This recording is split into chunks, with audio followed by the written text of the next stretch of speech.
आइए अपना next topic हम शुरू करते हैं। ये टॉपिक बहुत लंबा रहने वाला है, मुगल एम्पायर, क्योंकि इसके अंदर देखिए बहुत सारे ऐसे इनोवेशंस हुए, बहुत सारी एडमिनिस्ट्रेटिव चेंजेस हुए, और जितने भी ये मुगल आए हैं, मेनली मैंने यहाँ पे लगा रखे हैं 6-7 मुगल।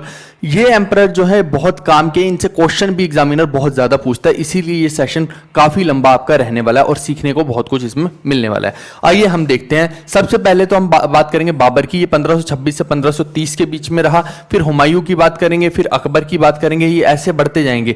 ठीक है, ये जो है बाबर, इसका बेटा हुआ हुमायूं, हुमायूं का बेटा हुआ अकबर, अकबर का बेटा हुआ जहांगीर, जहांगीर का बेटा हुआ शाहजहां, शाहजहां का बेटा हुआ औरंगजेब। इस तरह से ये पूरी की पूरी इनकी हायरार्की चलती जाती है। 6 लोग जो हैं बहुत ज्यादा इंपॉर्टेंट है। एक एक करके इनके बारे में पूरी की पूरी जानकारी हम इकट्ठा करनी शुरू करते हैं। अब देखिए कि मैं आपको पहले भी बता दूंगा कि जैसे ही ये सेशन के 10-15 मिनट बीतेंगे, आपको खुद समझ आ जाएगा कि इसके अंदर जो हमने YouTube पे डाल रखा है और यहाँ पे है, जमीन आसमान का फर्क है।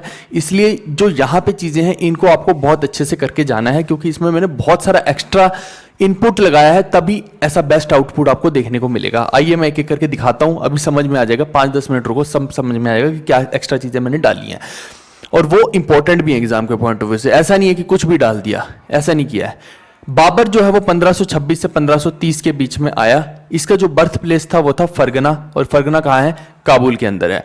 और इसकी जो वाइफ है वो है माहम बेगम और आयशा सुल्तान। बहुत सारी इसकी बीवियां थी, जिनमें से मैंने 2 लिख दिए यहाँ पे।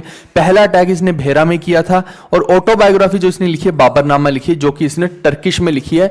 और मैं आपको अभी आगे जब हम चलेंगे ना इस स्लाइड से आगे, तो और भी बहुत सारी खास बातें इसके बारे में बताऊंगा कि इसने कैसी क्या चीजें की हैं।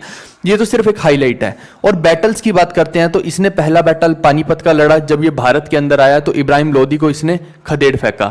और फिर जो दूसरा लड़ा खानवा का लड़ा 1527 में, जिसमें इसने राणा सांगा को खदेड़ा।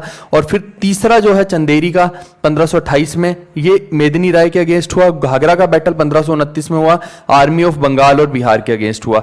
और फिर इसकी 1530 में इसकी हो जाती है डेथ। और जो इसका टॉम बनाया जाता है वो कहाँ बनाया जाता है? पहले तो इसे भारत में ही दफनाया जाता है, फिर बाद में इसको काबुल शिफ्ट कर दिया जाता है, क्योंकि पहले आगरा में दफनाया, फिर काबुल इसलिए शिफ्ट किया क्योंकि इसकी आखिरी विश थी कि इसको इसकी जो मदर नेटिव प्लेस है या फिर होम टाउन है वहीं पे इसको दफनाया जाए। ठीक है भाई। अब ये जो चीज है, कहानी देखिए यहां से शुरू होगी कि बाबर का ध्यान भारत की तरफ गया क्यों। आपको ये बात समझनी है, ये जैसे भारत है, यहाँ पे राणा सांगा साहब भी बैठे हुए हैं, यहाँ पे दिल्ली सल्तनत भी बैठी हुई है, और यहाँ पे क्या है कि इधर जो लाहौर है, लाहौर में कौन है? दौलत लोदी है, दौलत खां लोदी है। ठीक है। और इधर दिल्ली सल्तनत में इब्राहिम लोदी है, और यहाँ पे कौन है? राणा सांगा है। अब जो बाबर को लोग इन्वाइट करते हैं, दौलत लोदी का मैंने पहले ही बताया था कि क्योंकि इब्राहिम लोदी बहुत बेइज्जती किया करता था इसकी, ये परेशान हो रखा था, इसलिए इसने बाबर को संदेश भेजा कि भाई तुम आ जाओ। ठीक है, यहाँ पे बाबर बैठा है अफगानिस्तान के पास, तो उसको संदेश भेजा कि आओ तुम यहाँ पे। लेकिन अभी देखिए कि सिर्फ ये रीजन नहीं था बाबर का, बहुत सारे कारण थे, अभी आपको समझ में आएंगे। फिर राणा सांगा थे जो उन्होंने भी इसको संदेश भेजा कि आप यहाँ से अटैक कीजिए, क्योंकि इन लोगों को लगता था कि ये आएगा। और देखो दोनों को यही लग रहा था, दौलत लोदी को भी और इसको भी, राणा सांगा को भी, कि ये आएगा और ये जितना भी है दिल्ली सल्तनत को हिला हुलू के और वापस से अपने घर चला जाएगा। लेकिन ये जो इनकी फारसाइटेडनेस थी सही नहीं थी, ये गलत थी इनकी फारसाइटेडनेस, क्योंकि बाबर यहाँ पे रुकने के लिए आने वाला था, वो यहां पे आने के बाद लूट मार करने के बाद वापस नहीं जाने वाला था, ये क्लियर था। अब उसके पीछे आप सोचेंगे कारण क्या थे? कारण ये थे कि जो फरगना था वहां पे देखिए, जब इसके बाप की मृत्यु हो जाती है तो इसको राजा बना दिया जाता है, 12-13 साल की उम्र का होता है ये। उसके बाद क्या होता है कि ये जो है कोशिश करता है समरकंद को हासिल करने की। अब ये समरकंद तो हासिल कर लेता है, लेकिन इस चक्कर में क्या है कि फरगना जो है, समरकंद जैसे हासिल कर लिया, फरगना इसके हाथ से चला गया। अब सिर्फ ये समरकंद का राजा बन के रह गया। फिर जब इसने सोचा कि भैया अब मैं फरगना को वापस से हासिल करूंगा, वो तो मेरे पापा जी की जमीन थी, तो वापस से जाता फरगना में हासिल करने, तो समरकंद भी इसके हाथ से छूट जाता है। ये इतने इधर जाता है, इधर भी बाकी लोग अटैक उठुक करके इसको निकाल देते हैं। कहने का मतलब इसका बिल्कुल तख्ता पलट कर देते हैं, ये दोनों ही जगह से हार जाता है। जब ये बाद में थोड़ी बहुत आर्मी बाद में फिर से रिकलेक्ट करता है और फिर से ये सोचता है कि इन दोनों जगहों पे ये फिर से अपना कब्जा कर लेगा, और उसमें क्या होता है, शैबानी खान होता है। ये जो है, ये बंदा आप देख रहे हैं, ये शैबानी खान है। ठीक है। और ये इसकी बाबर है, ये बाबर है, ये बाबर की बहन है। ठीक है। तो बाबर की बहन भी इसकी बहुत ज्यादा हेल्प कर रही होती है इस चक्कर में। तो शैबानी खान जो होता है, ये सारे का सारा हड़प लेता है, समरकंद, फरगना वगैरह। और अंत में क्या होता है कि बाबर बहुत कोशिश करता है कि किसी तरीके से ये सारे के सारी टेरिटरी को हासिल करे, लेकिन ये हार जाता है यहाँ पे। अब इसके पास कोई ऑप्शन नहीं बचता है, तो ये क्या करता है, ये बाबर जो है ऑटोमैन एम्पायर जो था, टर्की की हेल्प लेता है। मैंने बताया ना खलीफा वगैरह हुआ करते थे पहले वहां पे, दिल्ली सल्तनत में भी हमने बात की, उससे पहले भी बात की, क्योंकि अरब के जो लोग हैं, ऑटोमैन के हैं, टर्की के हैं, ये सब जो है यहाँ पे खलीफा रूल चला करता था। पॉलिटिकल और स्पिरिचुअल लीडर खलीफा हुआ करता था, उसी की बात जो है सर्वोपरि मानी जाती थी। तो उसने, बाबर ने उनसे खलीफा वाले लोगों से हेल्प मांगी, कुछ अपनी सेना सुना इकट्ठी की, और जब यहां से उसको बार बार संदेश भेजे जा रहे थे इन दोनों के द्वारा, तो बाबर ने सोचा कि अब मैं यहाँ पे तो फ्लॉप हो गया हूँ, फ्लॉप शो हो गया एकदम से, तो वापस से कहां जाता हूं, मैं भारत की तरफ जाता हूं, हो सकता है कि मैं यहां पे कोई कारनामा करके दिखा दूं। ठीक है भाई, तो ये पूरी पूरी मोटी मोटी कहानी है बाबर के भारत के अंदर आने की। अब हम देखते हैं कि ये आया तो इसने किया क्या। अब हम आगे देखते हैं, देखिए कि जो बाबर है इसके खून में बहुत ज्यादा एम्बिशन, और ये बहुत ज्यादा इसके अंदर ये था कि इसको बहुत बड़ा राजा बनना, बहुत बड़ा शहंशाह बनना है। लेकिन आपके दिमाग में एक चीज आ सकती है कि इसके अंदर ये चीज क्यों थी, तो इसका कारण भी मैं बता देता हूं कि ये जो है तैमूर जो था, देखिए मंगोल्स की हम बात करते हैं, चंगेज खान हो गया, तैमूर हो गया तो ये तैमूर का ना ग्रैंडसन था। ठीक है, इसका मतलब है कि अपने बाप की साइड से ये तैमूर की फैमिली से आ रखा था, और जो अपनी माँ की साइड है वहां से ये चंगेज की फैमिली से आ रखा था, चंगेज खान की। और दोनों ही क्या थे, बहुत तगड़े लड़ाके थे और मंगोल थे, तो वहां से ही बाबर के खून में थी ये चीज, सिंपल सी बात ये है, और इसको ये काम करना ही करना था। अब जब ये भारत के अंदर आया तो आपको देखिए कि एक और चीज यहां पे देखने की, फाइनेंशियल डिफिकल्टीज थी वहां अफगानिस्तान में, और वहां पे इसकी दाल वैसे भी गल नहीं रही थी, और वहां पे क्या है कि बहुत सारे उज़्बेक अटैक भी हो रहे थे, तो वहां पे इसने इसको देखिए, ये इनविटेशन ऑफ राणा सांगा भी है, ये सब चीजें मैं आपको बता चुका हूं। ये सब कुछ कारण थे जिस वजह से क्या है कि वहां की डिफिकल्टी, वहां की समस्या और भारत के लोगों का उसको बुलाना, जिसकी वजह से वो यहां पे आ गया। अब जो पहला बैटल होता है पानीपत का 1526 के अंदर होता है, लेकिन ऐसा क्या खास होता है कि बाबर इस बैटल में जीत जाता है और जो लोदी है वो हार जाता है। अब आपको मैं थोड़ी सी मजेदार चीजें इसके अंदर बताऊंगा। इसके पास क्या होती थी बाबर के बाद, alternatively resting one wing of army होता था, यानी कि जब लड़ाई हो रही है तो मान लो कि ये धड़ा लड़ाई कर रहा है लोदी के साथ, तो अगर ये थक गया तो ये पीछे आ जाएगा और जो पीछे वाले लोग हैं ये आगे आ जाएंगे। यानी इसके बाद ये अपनी स्ट्रेटेजी ऐसे रखता था कि ये पूरी की पूरी आर्मी को लड़ने के लिए आगे नहीं लगा देता था, ये उनको डिवाइड करके रखता था। अभी आपको समझ में आएगा, ये दो टेक्निक्स होती है, तुलूमा और अराबा, अभी आपको समझाऊंगा मैं, थोड़ी देर रुको बस। और ये जो है इसके पास, क्योंकि इसने ऑटोमैन एम्पायर से हेल्प ली थी, तो वहां ऑटोमैन एम्पायर ने इसको क्या है, 2 मास्टर गनर्स दिए थे जो गन्स चलाने में बहुत तेज हुआ करते थे, और लोदी के पास कुछ खास होता नहीं था उस टाइम पे, तो वो नॉर्मल तलवारों से, हाथियों से लड़ने की कोशिश कर रहा था। तो उस्ताद अली और मुस्तफा नाम के 2 गनर्स थे जो ऑटोमैन मास्टर गनर्स थे इसके पास, तो वो इसकी बहुत हेल्प कर रहे थे। फिर इसके पास एक और चीज था, गन पाउडर मतलब आप समझ लेना कि जैसे वो आपने सुना होगा ना ग्रेनेड वगैरह, ठीक है, जिससे कि एकदम ब्लास्ट हो सकता है, ऐसे ही आप गन पाउडर को समझ लीजिए, बारूद है ये एक तरह से।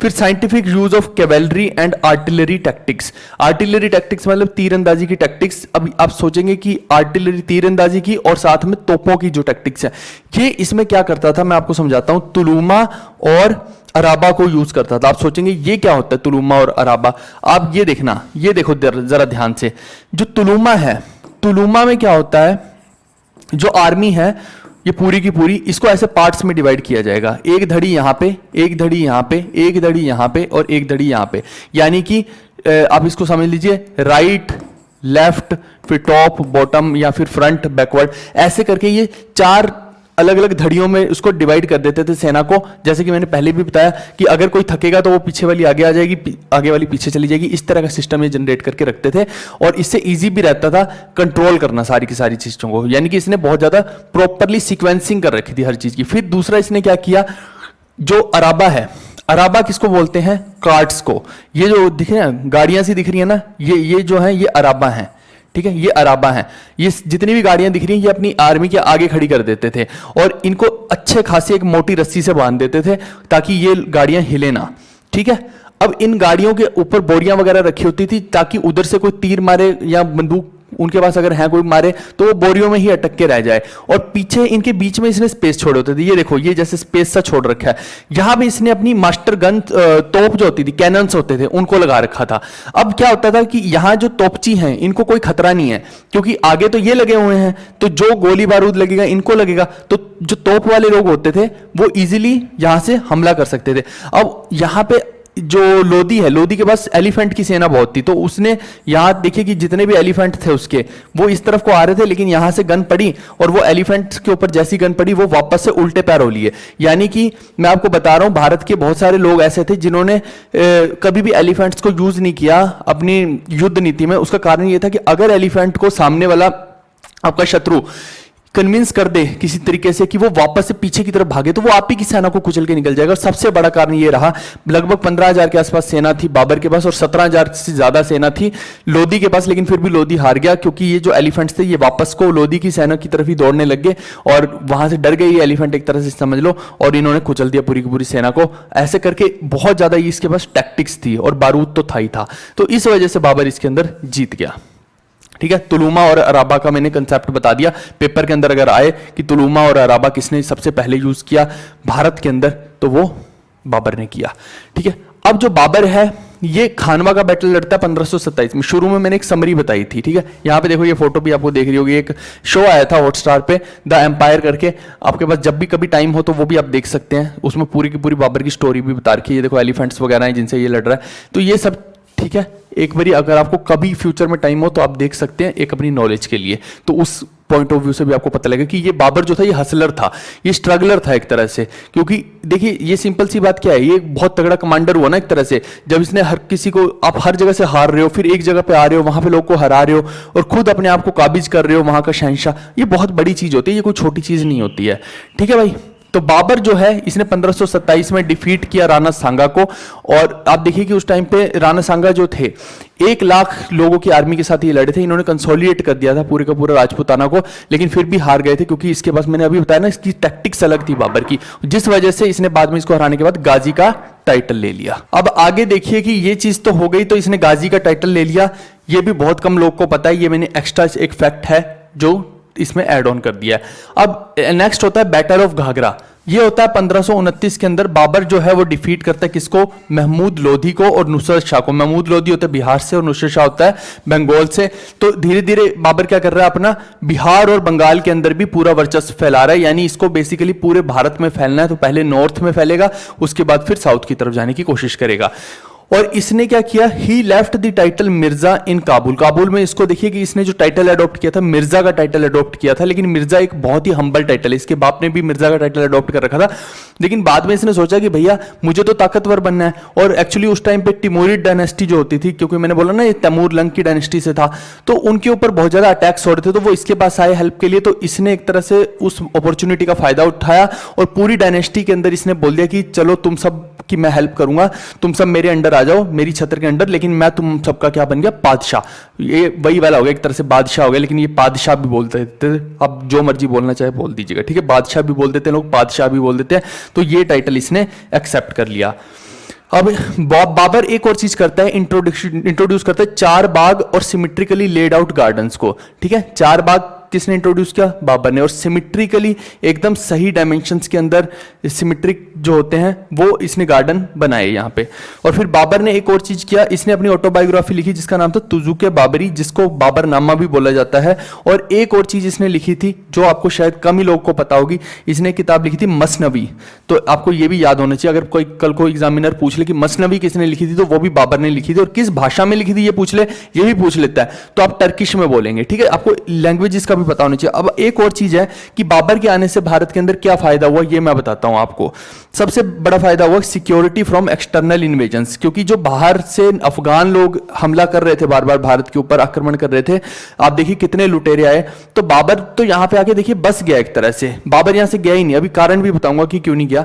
तो इसका मतलब है कि एक्सटर्नल जो भी पावर्स आ रही थी उनको ये इजीली मतलब हैंडल कर सकता था। इसको वहां के सारे लोगों के बारे में भी पता था, तो कोई समस्या आनी नहीं थी। ऊपर से ओटोमैन एम्पायर का तो इसके ऊपर हाथ था ही था।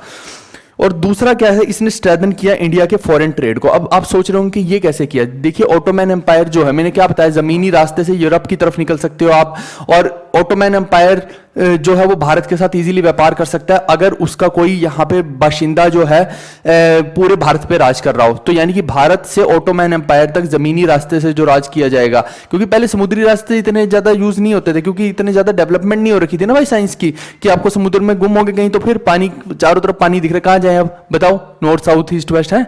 तो इसीलिए ओटोमैन एम्पायर को भी ये फायदा था, तो उन्होंने उसी फायदे के चक्कर में इसकी हेल्प की होगी मोस्ट प्रोबेबली। ठीक है, अब आपके दिमाग में एक और चीज आ सकती है कि बाबर वापस क्यों नहीं गया। देखिए सबसे पहला तो कारण था कि इसका एम्बिशन था, तो ये चाहता था कि पूरी जगह पे ये खुद राज करे, ये किसी के अंडर रह के राज नहीं करना चाहता था, सीधी बात ये है। और इसी वजह से वहां पे देखिए कि अफगानिस्तान में भी इसने 2-4 चीजें जीत तो ली थी, लेकिन वहां भी इसको किसी के अंडर रह के राज करना पड़ रहा था, वो इसको पसंद नहीं था, इसको अपना खुद का राज चाहिए था, इस वजह से ये यहां से नहीं गया। दूसरा, इसको यहाँ का मौसम बहुत पसंद आया और इसको यहाँ पे एकदम से दिख गया कि भैया यहाँ पे बहुत गोल्डन अपॉर्चुनिटी है, हरी भरी नोट्स इसको हर जगह पे दिख रहे, हरियाली बहुत तगड़ी इसको दिखाई दी, अपॉर्चुनिटी यहाँ पे बहुत तगड़ी दिखी इसको। तो दौलत खान लोधी इसको बोलता रहा कि अरे बादशाह सलामत जाइए अब आप, जाइए अब आप। तो ये बोलते रहे कि हाँ 2-4 दिन बाद जाएंगे, हाँ कल जाएंगे, परसों जाएंगे। तो इतने में जब दौलत खान लोधी ने सोचा कि ये तो बेइंतहा भैया हद हो गई इसकी, इसको भेजते हैं, तो उसने कुछ ज्यादा ही गुस्से में बोल दिया एक दिन बाबर को कि भैया जाओ तुम, कितने दिन यहाँ पे रहोगे। तो बाबर को आया गुस्सा, उसने निकाल के तलवार घोंप दी उसके दौलत खान लोधी के कि लो तुम निकलो अब यहां से। एक और चीज मैं बताता हूं कि दौलत खान लोधी का सफाया हो गया और जो राणा सांगा है वो भी नहीं रहे। और ये जो बैटल था ये बहुत डिसिसिव बैटल था, क्योंकि जो राणा सांगा थे ना वो उस वक्त सबसे ज्यादा पावरफुल इंसान थे यहां भारत के अंदर, आप समझना इस चीज को, क्योंकि उनके हाथ में देखिए कि लगभग पूरे का पूरा राजपूताना एम्पायर था और उन्होंने कंसोलिडेट कर दिया था सारे के सारे राजपूतों को। अगर उस टाइम पे मैं बता रहा हूं कहीं राणा सांगा जीत जाते तो आज हो सकता है कि भारत का पूरा जो चकाचौंध है वो एकदम अलग होती, मुगलों का नाम ना यहाँ पे होता, राणा सांगा या उनके जितने भी आप देखिए जैसे महाराणा प्रताप साहब हो गए। आज हम ये बात करते हैं ना बाबर आया, फिर ये अपना अकबर, जहांगीर, इन सब की बातें करते रहते हैं, हुमायूं की, इनके वंशजों की बातें करते रहते हैं। लेकिन अगर कहीं यहाँ पे राणा सांगा साहब जीत जाते तो आप समझिए कि हम किन की बातें करते हैं, हम महाराणा प्रताप साहब जैसे लोगों की बातें कर रहे होते आज। तो बहुत बढ़िया डिफरेंस है इसके अंदर, ठीक है। तो बट वही है कि वो एक बैटल की वजह से पूरा सत्यानाश हो गया। और आगे एक और बैटल ऐसा होगा जो हिमू के साथ होगा या फिर एक शेरशाह सूरी वाला बैटल होगा, तो वहां जाके हम देखेंगे कि उन बैटल्स की वजह से भी भारत की पूरी हिस्ट्री चेंज हुई है। वो एक आधे बैटल ही होते हैं भाई जिसमें पूरे का पूरा डायरेक्शन चेंज हो जाती है। कहीं अब ये हिंदू धर्म को प्रमोट कर रहे होते हैं लेकिन डायरेक्शन एकदम से चेंज हो गई, इस्लाम की तरफ चली गई। तो ये इस तरह से सारी की सारी चीजें रही। और बट बाबर को वहाँ के लोग जो है हसलर इसलिए मानते हैं क्योंकि उसका कारण मैंने बता दिया कि कितनी ज़्यादा इसने मेहनत की है पूरे के पूरे राज्यों को अटेन करने के लिए। अब बाबर के मृत्यु के बाद 1530 से 1540 में कौन बनता है? हुमायूं बनता है। ये होता है बाबर का बेटा। अब एक और चीज़ आपको ध्यान देनी, बाबर के बहुत सारे बच्चे थे, ठीक है, तो एक हुमायूं था उनमें से। अब हुमायूं 2 बार बना राजा। आप देखो एक बार 1530 से 1540 में बन रहा है, दूसरी बार 1555 से 56 में बन रहा है। ऐसा क्या हुआ? ऐसा कुछ नहीं हुआ। ये जो शेरशाह सूरी साहब है ना, इन्होंने इसकी बैंड बजा के रखी हुई थी, इस वजह से इसको दौड़ना पड़ा था, ये कारण है। पहले थोड़ा सा ब्रीफ देख लेते हैं जो बैटल की है हुमायूं ने। मैं बाबर गलती से अगर बोल गया हूं तो सॉरी, हुमायूं की बात हो रही है, ठीक है। हुमायूं को जो दौड़ाया था शेरशाह सूरी ने दौड़ाया था, ठीक है। तो हुमायूं जो है वो उसने देवरा का बैटल 1531 में लड़ा और हुमायूं ने डिफीट कर दिया महमूद लोदी को यहाँ पे। फिर चौसा का बैटल था जो सेकंड वाला 1539 में इसने लड़ा और वहां पे शेरशाह सूरी ने इसकी बैंड बजा के रख दी। तो यहाँ पे हालांकि देखिए कि कंप्लीटली अभी शेरशाह सूरी ने इसके एम्पायर पे हमला नहीं किया था, सिर्फ चौसा के अंदर ही हुआ था। लेकिन बाद में शेरशाह सूरी को इसकी पूरा का पूरा पता लग गया, क्योंकि क्या हुआ कि यहाँ पे एक तरह से इसकी पोल खुलनी शुरू हो गई, एक तरह से समझ लीजिए हुमायूं की।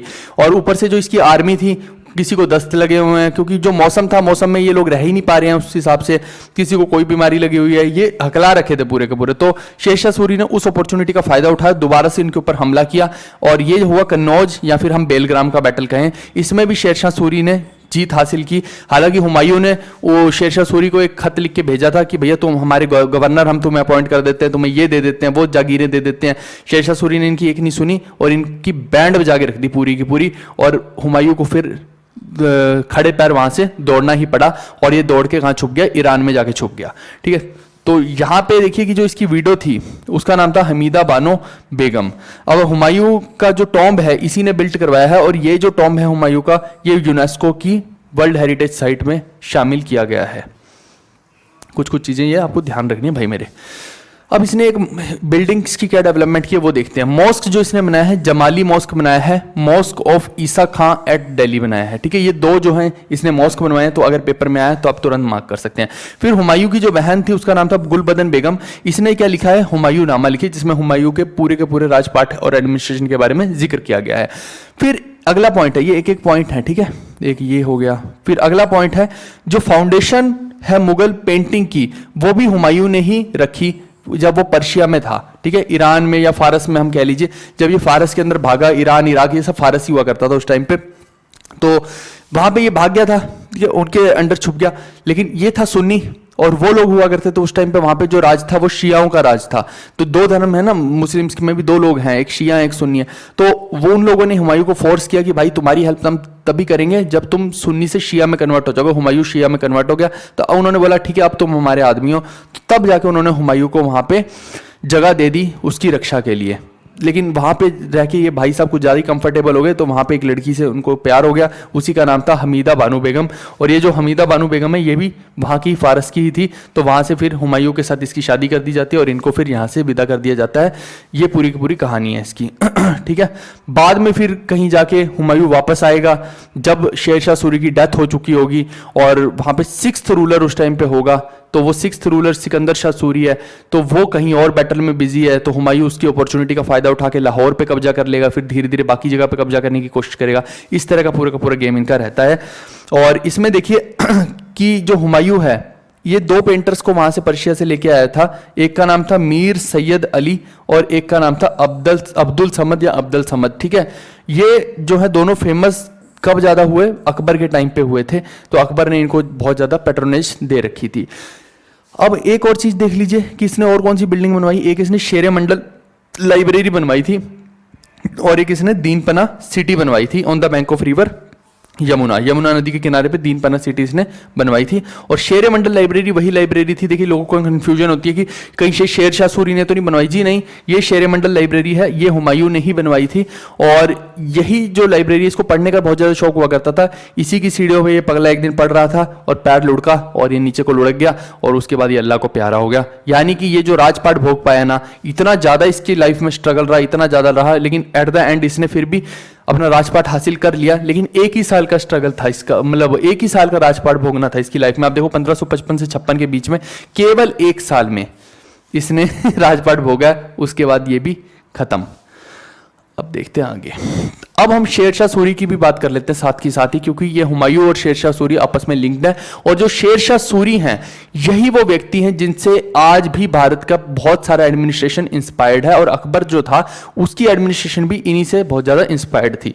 आप देखिए कि शेरशाह सूरी 1540 से 1545 के बीच में राज, केवल 5 साल इस व्यक्ति ने राज किया और डेवलपमेंट तगड़ी एकदम नेक्स्ट लेवल की।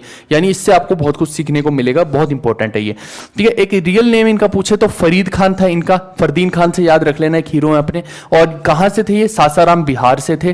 और टाइटल इनको शेरशाह क्यों दिया गया था, इन्होंने जब बैटल ऑफ चौसा जीता तो उसके बाद इन्होंने शेरशाह का टाइटल एक्सेप्ट किया। दूसरा ये कि इन्होंने अपने नंगे हाथों से एक बाघ को भी, टाइगर को भी हरा रखा था, उस वजह से भी इनको बहुत ज्यादा वीर माना जाता था। और इन्होंने ही जो आज भारत में रुपया चलता है, ये रुपया किसकी इजाद थी, शेरशाह सूरी की ही इजाद थी। और ये जो है ये हिंदू लोगों के लिए बहुत ज्यादा कट्टर नहीं हुआ करता था, बहुत ज्यादा टॉलरेंट था उनके लिए, ठीक है। और यहां पे उनकी भी इज्जत किया करता था और खुद के धर्म की भी इज्जत किया करता था। और एक कमाल की मैं बात आपको बता दूं कि अगर अफगान रूलर्स की बात करें, पहली अफगान डायनेस्टी कौन सी थी, क्या कोई बता सकता है कि पहली अफगान डायनेस्टी कौन सी थी? ये वही अफगान डायनेस्टी सबसे पहली थी जिसके अंदर बहलोल लोदी था, जिसने स्टार्ट की थी। मैंने बोला था उस टाइम पे कि ये पहला अफगान रूलर था दिल्ली सल्तनत के अंदर। लेकिन जो दूसरी अफगान डायनेस्टी आई वो थी सूरी डायनेस्टी। और इसमें अलग अलग रूलर्स आते गए, लेकिन जो सबसे सक्सेसफुल है वो शेरशाह सूरी ही है। बाकी के लोग तो कोई 6 महीने में लुढ़क लिया, कोई 1 साल में लुढ़क लिया, ऐसा हाल चल रहा था सबका। तो कहने का मतलब है कि ये जो है, अगर कोई पूछ ले कि सेकंड अफगान डायनेस्टी कौन सी आई थी, तो सेकंड अफगान डायनेस्टी जो है, सेकंड अफगान डायनेस्टी शेरशाह सूरी की ही है। ये आपको याद रखना है, एग्जाम के अंदर पूछा जा सकता है। और फर्स्ट अफगान की बात कर ले तो बहलोल लोदी साहब है। चलिए अब रुपीज जो 1 उस टाइम पे हुआ करता था, 1 रुपया हुआ करता था, वो 178 ग्रेन सिल्वर के इक्वल हुआ करता था। 1 रुपए का मतलब भी तो हमें पता करना है। उस टाइम पे सोना और चांदी चला करते थे, तो उन्होंने क्या किया, एक वेट लिया सिल्वर का और बोल दिया कि ये जो सिल्वर का वेट है यही 1 रुपया है, यानी कि इसके बराबर, इस चांदी के बराबर ये 1 रुपए का सिक्का है। अब जितने भी लोगों के पास चांदी है वो सब इसको दे देंगे और ये उतने सिक्के इन लोगों को दे देगा। तो इसको क्या बोलते हैं, एक तरह से डीमोनेटाइजेशन बोलते हैं, यानी कि अपनी करेंसी चला दी और सोना चांदी अपने पास रख लिया, यानी कि रियल मनी किसके पास रह गई, बादशाह के पास रह गई। लेकिन जो बाजार में सिक्के चलेंगे वो इनको दे दिए। वो तो एक तरह से टोकन करेंसी है भाई, यही तो टोकन करेंसी हुआ करती थी। जो आप समझो, वो पागल राजा जो मोहम्मद बिन तुगलक, उसने चलाई थी और उसकी फ्लॉप हो गई, लेकिन इनकी चल गई। देखिए जमाने जमाने का अंतर है ये सारे के सारे, और लागू कैसे करना, इंप्लीमेंटेशन का भी अंतर है। फिर एक मलिक मोहम्मद जैसी ने जो लिखी है पद्मावत, वो इसी के टाइम पे लिखी है, ये आपको ध्यान रखना है। फिर एक बिल्डिंग्स इन्होंने कौन कौन सी बनवाई है, ओल्ड फोर्ट बनवाया है जिसको कि किला कुहाना भी बोलते हैं, और एक जीटी रोड जो बनाया है जिसको सड़के आजम भी बोलते हैं, उत्तर पथ भी बोलते हैं, बहुत सारे नाम है इसके। अभी इन सब के बारे में डिटेल में डिस्कस करेंगे, ऐसा नहीं कि सिर्फ इतना पढ़ा के छोड़ दूंगा, देखते जाओ भी। और शेरशाह सूरी जो है वो, उसकी डेथ जो होती है कलिंजर के फोर्ट में होती है, वहां पे ये लड़ रहा होता है। मैं अभी बता देता हूँ इनकी डेथ के बारे में, तो मैं बाद में बताऊं, बाद में बता देंगे, ठीक है, बाद में बताते हैं। तो इनका जो टॉम्ब है वो सिचुएटेड कहाँ है, सासाराम में है, बिहार में। चलो मैं बता ही देता हूँ इनकी डेथ के बारे में भी, फिर ये टॉपिक भी खत्म हो जाएगा। आगे फिर इनके बारे में, इनके एडमिनिस्ट्रेशन के बारे में बात करेंगे। हुआ क्या कि ये मान लीजिए कि किला है, ठीक है, ये किला को जीत जाते हैं और ये जो है ये घुड़सवार पे दौड़े दौड़े, ये घोड़ा है हमारा, ठीक है, मैं तो ऐसे ही घोड़ा बनाऊंगा, अब मैं यहाँ पे कहाँ घोड़े बनाने बैठूं।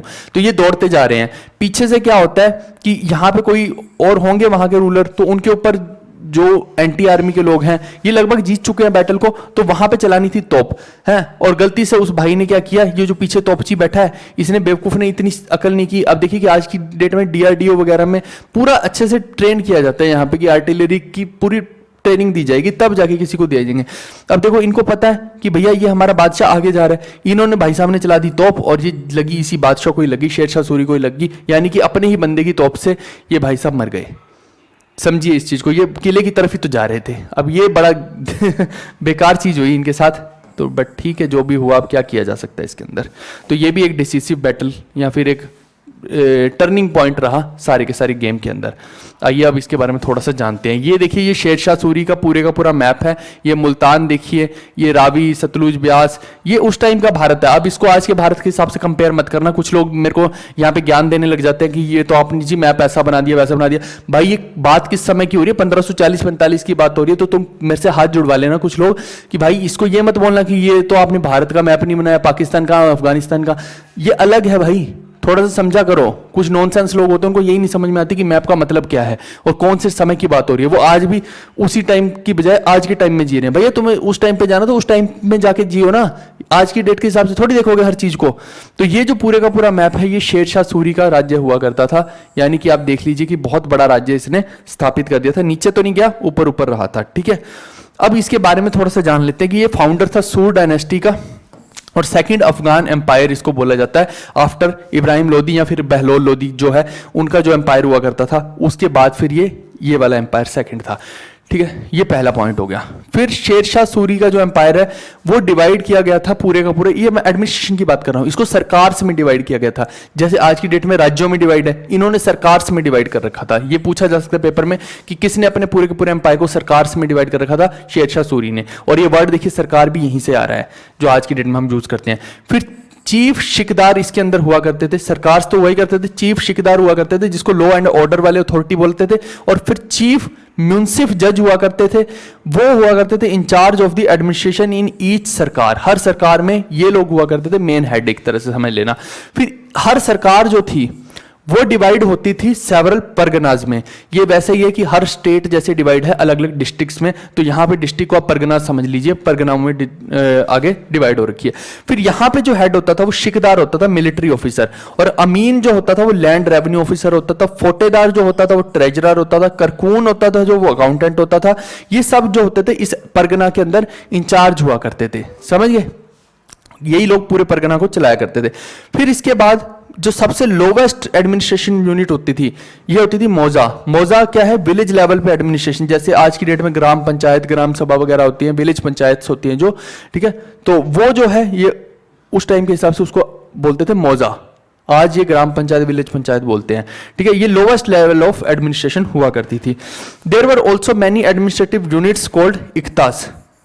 देखिए इक्ता सिस्टम किसने लॉन्च किया था, क्या कोई बता सकता है? ये मैंने पहले भी बता रखा पूरे का पूरा इक्ता सिस्टम के बारे में। तो इलबारी डायनेस्टी किसने शुरू की, ये आपको पता होना चाहिए। इल्तुतमिश साहब ने शुरू की थी और वहीं पे इक्ता सिस्टम भी शुरू हुआ था। वहां भी मैंने बताया था वो लैंड की एक मेजरमेंट की यूनिट है, लेकिन इन्होंने भी कर रखा था, इसको इक्ता सिस्टम को अडॉप्ट कर रखा था। लेकिन इक्ता सिस्टम के अलावा इन्होंने गज जो है उसको ज्यादा चला रखा था। अभी हम उसके बारे में भी आएंगे। आगे देखिए कि जो लैंड रेवेन्यू है was well organised and revenue officers called amils and qanungo. कानूंगो आज की डेट में भी पटवारी है, पटवारी के बाद कानूंगो बनता है व्यक्ति। तो ये देखिए कि इसी के एडमिनिस्ट्रेशन के वो वर्ड्स है, टर्मिनोलॉजी जो आज भी भारत के अंदर यूज हो रही हैं। और ये इंचार्ज हुआ करते थे मेंटेन करने के लिए रेवेन्यू के रिकॉर्ड्स को, अमील्स और कानूंगोज। और इन्होंने बहुत ज्यादा वेल ऑर्गेनाइज सारे का सारा कर रखा था लैंड रेवेन्यू को। अब देखिए कि ये जो शेरशाह सूरी साहब है, इन्होंने इंट्रोड्यूस किया था शेड्यूल ऑफ क्रॉप रेट्स। आप सोचेंगे कि ये क्या होता है? देखो हर साल जितनी प्रोड्यूस पैदा होगी उसके हिसाब से लिया जाएगा। ये नहीं कि एक बार किसी ने देख लिया कि अच्छा ये जमीन है, उस जमीन के हिसाब से ये सोचा कि अच्छा इतना इसके पास हो जाता होगा तो उस हिसाब से इसको हर साल रेवेन्यू देना पड़ेगा। ऐसा नहीं, हर साल जितना होगा ना उतना ही है। ये देखो improved land revenue bye adopting जब्ती हर साल सिस्टम। लैंड असेसमेंट होगी हर साल की, हर साल इस जमीन से कितना धान जो है पैदा हो रहा है उसके हिसाब से ये 1/3 लिया करते थे। जो अलाउद्दीन खिलजी था वो 50% लिया करता था, ध्यान देना, ये 1/3 लिया करते थे। यहां पे लिखा भी आ जाएगा, अभी आगे देख लेंगे हम 1/3 लिया करते थे। ये ऑल कल्टिवेबल लैंड्स वर क्लासिफाइड इनटू 3 क्लासेस। अब जो कल्टिवेबल लैंड्स हैं उनको भी 3 भागों में बांटा गया है, क्योंकि आपको पता है कि कोई जमीन बंजर है तो ऐसा थोड़ी कि ये बोल देंगे कि भैया ये बंजर जमीन में से भी तुम इतना रेवेन्यू मुझे दो। तो जमीन को 3 भागों में बांटा गया, good land, middle land and bad land. और उसके हिसाब से फिर जो स्टेट का शेयर था वो 1/3 होता था, ठीक है। और जो यूनिट लैंड को मेजर करने की होती थी, अब जमीन को मापेंगे कैसे कि किस किसान के, किस पीजेंट के पास कितनी जमीन है, उसको मापते थे ये गज के अंदर। गजे सिकंदरी जो सिकंदर शाह सूरी कह रहा हूं, सिकंदर लोदी ने स्टार्ट की थी गजे सिकंदरी, ठीक है। वही वाली यूनिट से यूज करते थे। अब आज की डेट में भी आप देखिए तो अगर आप नॉर्थ के एरिया में हैं, मोस्टली मैं सेंट्रल इंडिया या फिर साउथ इंडिया की बात नहीं कर रहा हूं, मैं मेनली नॉर्थ इंडिया की बात कर रहा हूं, क्योंकि इनका राज जो है नॉर्थ इंडिया में ही ज्यादा रहा है। तो आप देखेंगे कि आज भी वहां पे ये गज ही यूज होता है कि आपका घर कितने गज का है, 100 गज का है, 150 गज का है, 200 गज का है, आज भी गज ही यूज होता है नॉर्मल लैंग्वेज में। और एक और टर्मिनोलॉजी इन्होंने इंट्रोड्यूस की, पटा एंड कबूलियत। पटा होता है कि किराए पे कोई किसान जो है वो जमीन ले ले और उस पर खेती करे। आज भी ये बोलते हैं कि पट्टे पे जमीन ले रखी है भाई, हमने 2 किला पट्टे पे जमीन ले रखी है। तो ये वही टर्मिनोलॉजी शेरशाह सूरी वाली आज भी लोग इस्तेमाल करते हैं। यानी हमारा जो भारत का कल्चर है बहुत ज्यादा इंस्पायर्ड है शेरशाह सूरी की एडमिनिस्ट्रेशन से। समझना, जो इसने चेंजेस किए उस वक्त बहुत अच्छे चेंजेस किए, केवल 5 साल के अंदर ही इसने कहर निकाल दिया पूरे का पूरा। और इस अग्रीमेंट को जो बोलते थे, पट्टे वाले अग्रीमेंट को, इसको बोलते थे कबूलियत, कि हाँ हमें कबूल है ये अग्रीमेंट। जो जमींदार होगा वो इसको पीजेंट को दे देगा कि हाँ ठीक है 1 साल के लिए तो मुझे इतना पैसा दोगे और ये लैंड तुम्हारी है, तुम इसमें खेती करो। फिर इंट्रोड्यूस किया इसने न्यू सिल्वर कॉइन्स, जिनको इसने बोला दम। अब ये जो दम है, आगे अकबर जो है ना वो इसी के एडमिनिस्ट्रेशन को उठाएगा और बहुत ज्यादा इस्तेमाल करना शुरू करेगा। अकबर ने खुद से बहुत ज्यादा कुछ नहीं किया, ये जो शेरशाह सूरी की एडमिनिस्ट्रेशन है ना, यहीं से बहुत सारे आइडियाज को उठा के अकबर ने इंप्लीमेंट करवा दिया उठा के, ठीक है भाई, क्योंकि अकबर इसका इमीडिएट बाद ही तो है, तो इस वजह से ऐसा हुआ है। और साथ के साथ देखिए कि ये जो है बंदा, इसने खुद तो किए बहुत सारे एडमिनिस्ट्रेशन चेंजेस, साथ में ये इंस्पायर्ड कहां से हो रखा था, ये थोड़ा थोड़ा अलाउद्दीन खिलजी से इंस्पायर्ड था। आप थोड़ा सा जब देखेंगे ये पूरे का पूरा जमीन के सिस्टम को, लैंड रेवेन्यू को, तो ये जो है खिलजी से इसने अडॉप्ट किया था। फिर इसने बिल्ड किया शाही रॉयल रोड, जिसको कि इसने इंडस वैली से, ध्यान देना, इंडस वैली से सोनार वैली तक जोड़ दिया। सोनार वैली कहां है? बंगाल में। तो यानी कि कलकत्ता को इसने कहां जोड़ दिया? पेशावर में जाके। आज के पाकिस्तान के हिसाब से आप सोच लीजिए कि कलकत्ता को पाकिस्तान के पेशावर के अंदर जाके जोड़ दिया। इतना बड़ा इसने ग्रैंड ट्रंक रोड बना दिया, जिसको जीटी रोड आज भी डेट में बोला जाता है। कई गाने भी मशहूर हैं, जीटी रोड ते ब्रेकां लगियां जद गड्डियां च गड्डियां वजियां नी, बिल्लो तेरी तोर वेख के, है पंजाबी गाने। एनीवेज, अब देखिए इसने एक और काम किया, इसने जो बिल्ड की सरायज बिल्ड की, सराय आज भी हम देखते हैं लॉजिंग जो होती है जहां पे धर्मशाला टाइप हो गया एक तरह से, बाद में उन सरायज को इसने फिर किस काम के लिए यूज किया, पोस्ट ऑफिस के लिए भी इस्तेमाल करना शुरू किया। तो ये बहुत बड़ी चीज इसने की। फिर हर सराय के अंडर क्या होता था, एक शाहाना होता था जो उसका कस्टोडियन होता था। अब ये पूछा जा सकता है कि सराय को कौन देख रेख करता था, तो शाहाना जो है वो सराय की देख रेख करता था, उसका कस्टोडियन होता था। He followed the branding of horse's, यानी कि घोड़ों के ऊपर वो जो मैंने बताया था ना अलाउद्दीन खिलजी टक करके सील लगाते थे कि हाँ ये घोड़ा हमारा ही है, अपना ब्रांड अपना ठप्पा लगाना, तो वो जो है ये इसने अलाउद्दीन खिलजी से अडॉप्ट किया और अपने घोड़ों पे इसने पूरे का पूरा ये ठप्पे लगाने शुरू किए। और इसने प्रॉपर एक army, standing army, cavalry army, elephant वाली हर आर्मी इसने मेंटेन करके रखी हुई थी। और उसको ये बोलता था खासा केल, उस आर्मी को ये बोलता था, फोर्स को पूरी को खासा केल। एक और चीज है कि जो इसके ऑफिशियल्स हुआ करते थे, कुछ कुछ ऑफिशियल्स का इसका नाम आपको ध्यान रखना है, जैसे कि दीवाने विजारत या वजीर, तो ये है रेवेन्यू एंड फिनांस डिपार्टमेंट। फिर दीवाने आरिज जो हुआ करता था ये इंचार्ज ऑफ आर्मी हुआ करता था। फिर दीवाने रिसालत जो होता था ये फॉरेन मिनिस्ट्री होती थी। फिर दीवाने इंशा जो है ये मिनिस्ट्री ऑफ कम्युनिकेशन है। और बरीद ये मैं पहले भी आपको 10 बार बता चुका हूं, ये वहीं से इंस्पायर्ड है। कहां से इंस्पायर्ड है, ये अलाउद्दीन खिलजी से ही। तो बरीद क्या है, इंटेलिजेंस डिपार्टमेंट। ठीक है भाई, एक और चीज है कि इसका जो बेटा होता था वो था इस्लाम शाह, और इस्लाम शाह का ही एक बहुत अच्छा कमांडर हुआ करता था, उसका नाम था हेमू। ठीक है, ये था हेमू। अब ये जो हेमू है ये आगे चल के यहाँ पे इनकैपेबल रूलर आएंगे बहुत सारे, ठीक है, ये सूरी डायनेस्टी में। तो उनको जब ये सिकंदर शाह सूरी वगैरह नहीं रहते हैं, हुमायूं नहीं रहता है, तो वहां पे एक मौका देख के जो हेमू है, ये एक हिंदू व्यक्ति है, ये गद्दी पे बैठ जाता है। लेकिन इसका राजपाट कुछ महीनों का ही रहता है, ज्यादा नहीं चल पाता है। और इसका बैटल होता है अकबर के साथ, और अकबर जो है खुद नहीं लड़ता, क्योंकि अकबर तो 13-14 साल का था, तो बैरम खान लड़ता है अकबर की जगह पे, और वो इसको हरा देता है। जिसकी वजह से आप देखिए कि यहां भी एक अपॉर्चुनिटी मिस होती है हिंदू राज्य या हिंदू साम्राज्य बनने से, यानी कि यहां पर फिर से हमारा जो है मुगल एम्परर ही चलता रहेगा। हाँ, ये कुछ एक्स्ट्रा फैक्ट्स मैंने बता रखे हैं।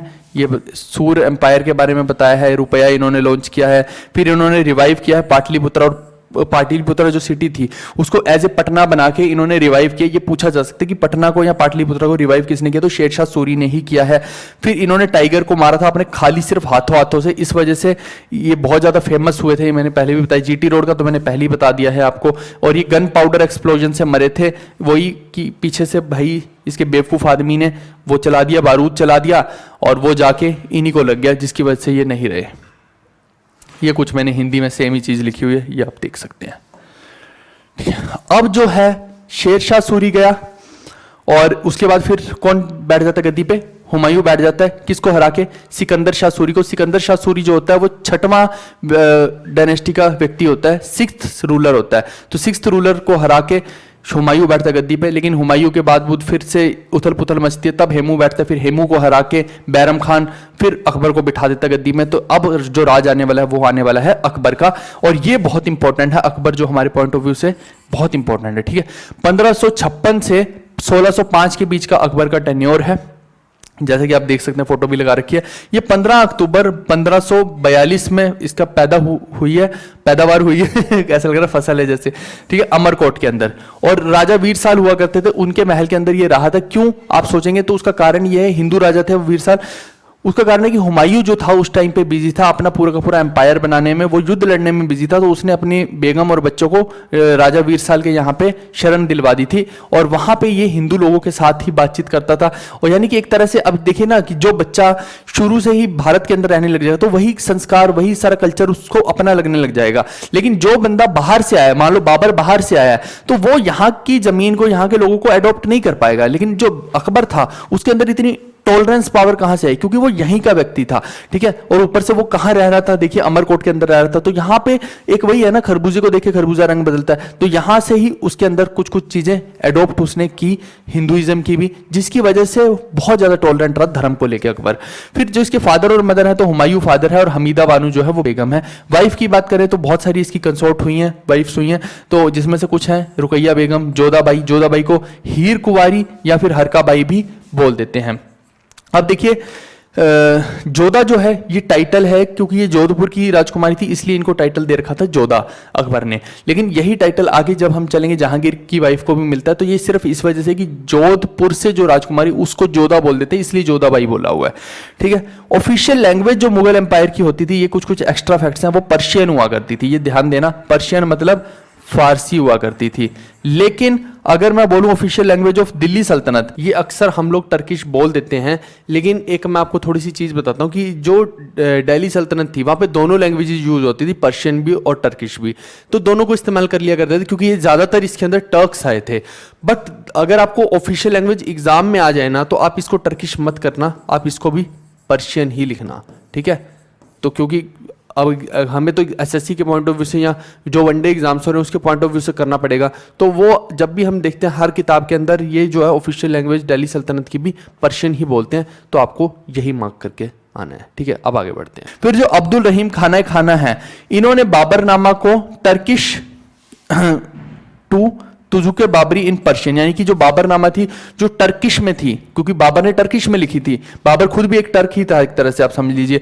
और वो जो है जो अब्दुल रहीम खाना उसने तुजुके बाबरी लिखी जो कि थी पर्शियन में, समझ गए। और साथ में आप देखिए कि जो ऑटोबायोग्राफी है अकबर की अब मैं बात कर रहा हूं, ये बाबर की थी, ये अकबर की बात कर रहा हूं, दो पार्ट्स में है, एक है आईने अकबरी और दूसरी है अकबरनामा। और इसको किसने लिखा है, उसके जो 9 रत्नों में से एक था अबुल फजल, उसने लिखा है, ठीक है भाई। फिर जो टॉम्ब है अकबर का वो कहाँ है, सिकंदरा में है, यूपी के अंदर। और इसको बनवाया किसने था, जहांगीर ने बनवाया था, 1605 से 1613 के बीच में ये बना था। फिर मनसब सिस्टम जो है ये इंट्रोड्यूस किसने किया था, राजा टोडरमल ने किया था। और राजा टोडरमल भी क्या थे, 9 रत्नों में से एक थे अकबर के, और इन्होंने इसको लॉन्च किया था, जिसमें मिनिमम सैलरी 10 रुपए हुआ करती थी और मैक्सिमम सैलरी जो थी 12,000 रुपए तक भी जाया करती थी। ये बहुत कुछ है इसके अंदर, ठीक है। ये मनसबदारी में एक्चुअली में 12,000 से भी कहीं ऊपर चली जाया करती थी, ये डिपेंड करता था कि आप किस लेवल के मनसबदार है, वो अब ये सब देखेंगे, ऐसे नहीं आपको समझ में आएगा, एक एक करके दिखाऊंगा ना आपको, बहुत कुछ इसमें एक्स्ट्रा ऐड किया, मैं बार बार वही आपको बता रहा हूं। देखो ट्रीटी की बात करते हैं। सबसे पहले अकबर का मुद्दा मोटिव ये था कि पूरे भारत के ऊपर राज करना है और सबको अपना बनाने का इसका मुद्दा हुआ करता था। इसका किसी को मारने धारने का पहला मुद्दा नहीं होता था, वो आखिरी हथियार ये यूज करता था उसको।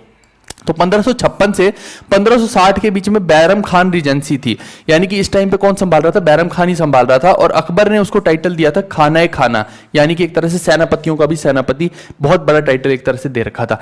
फिर 1560 से 1562 के बीच में जो चलती है वो चलती है हरम गवर्नमेंट चलती है, ये होती है महामंगा के अंडर।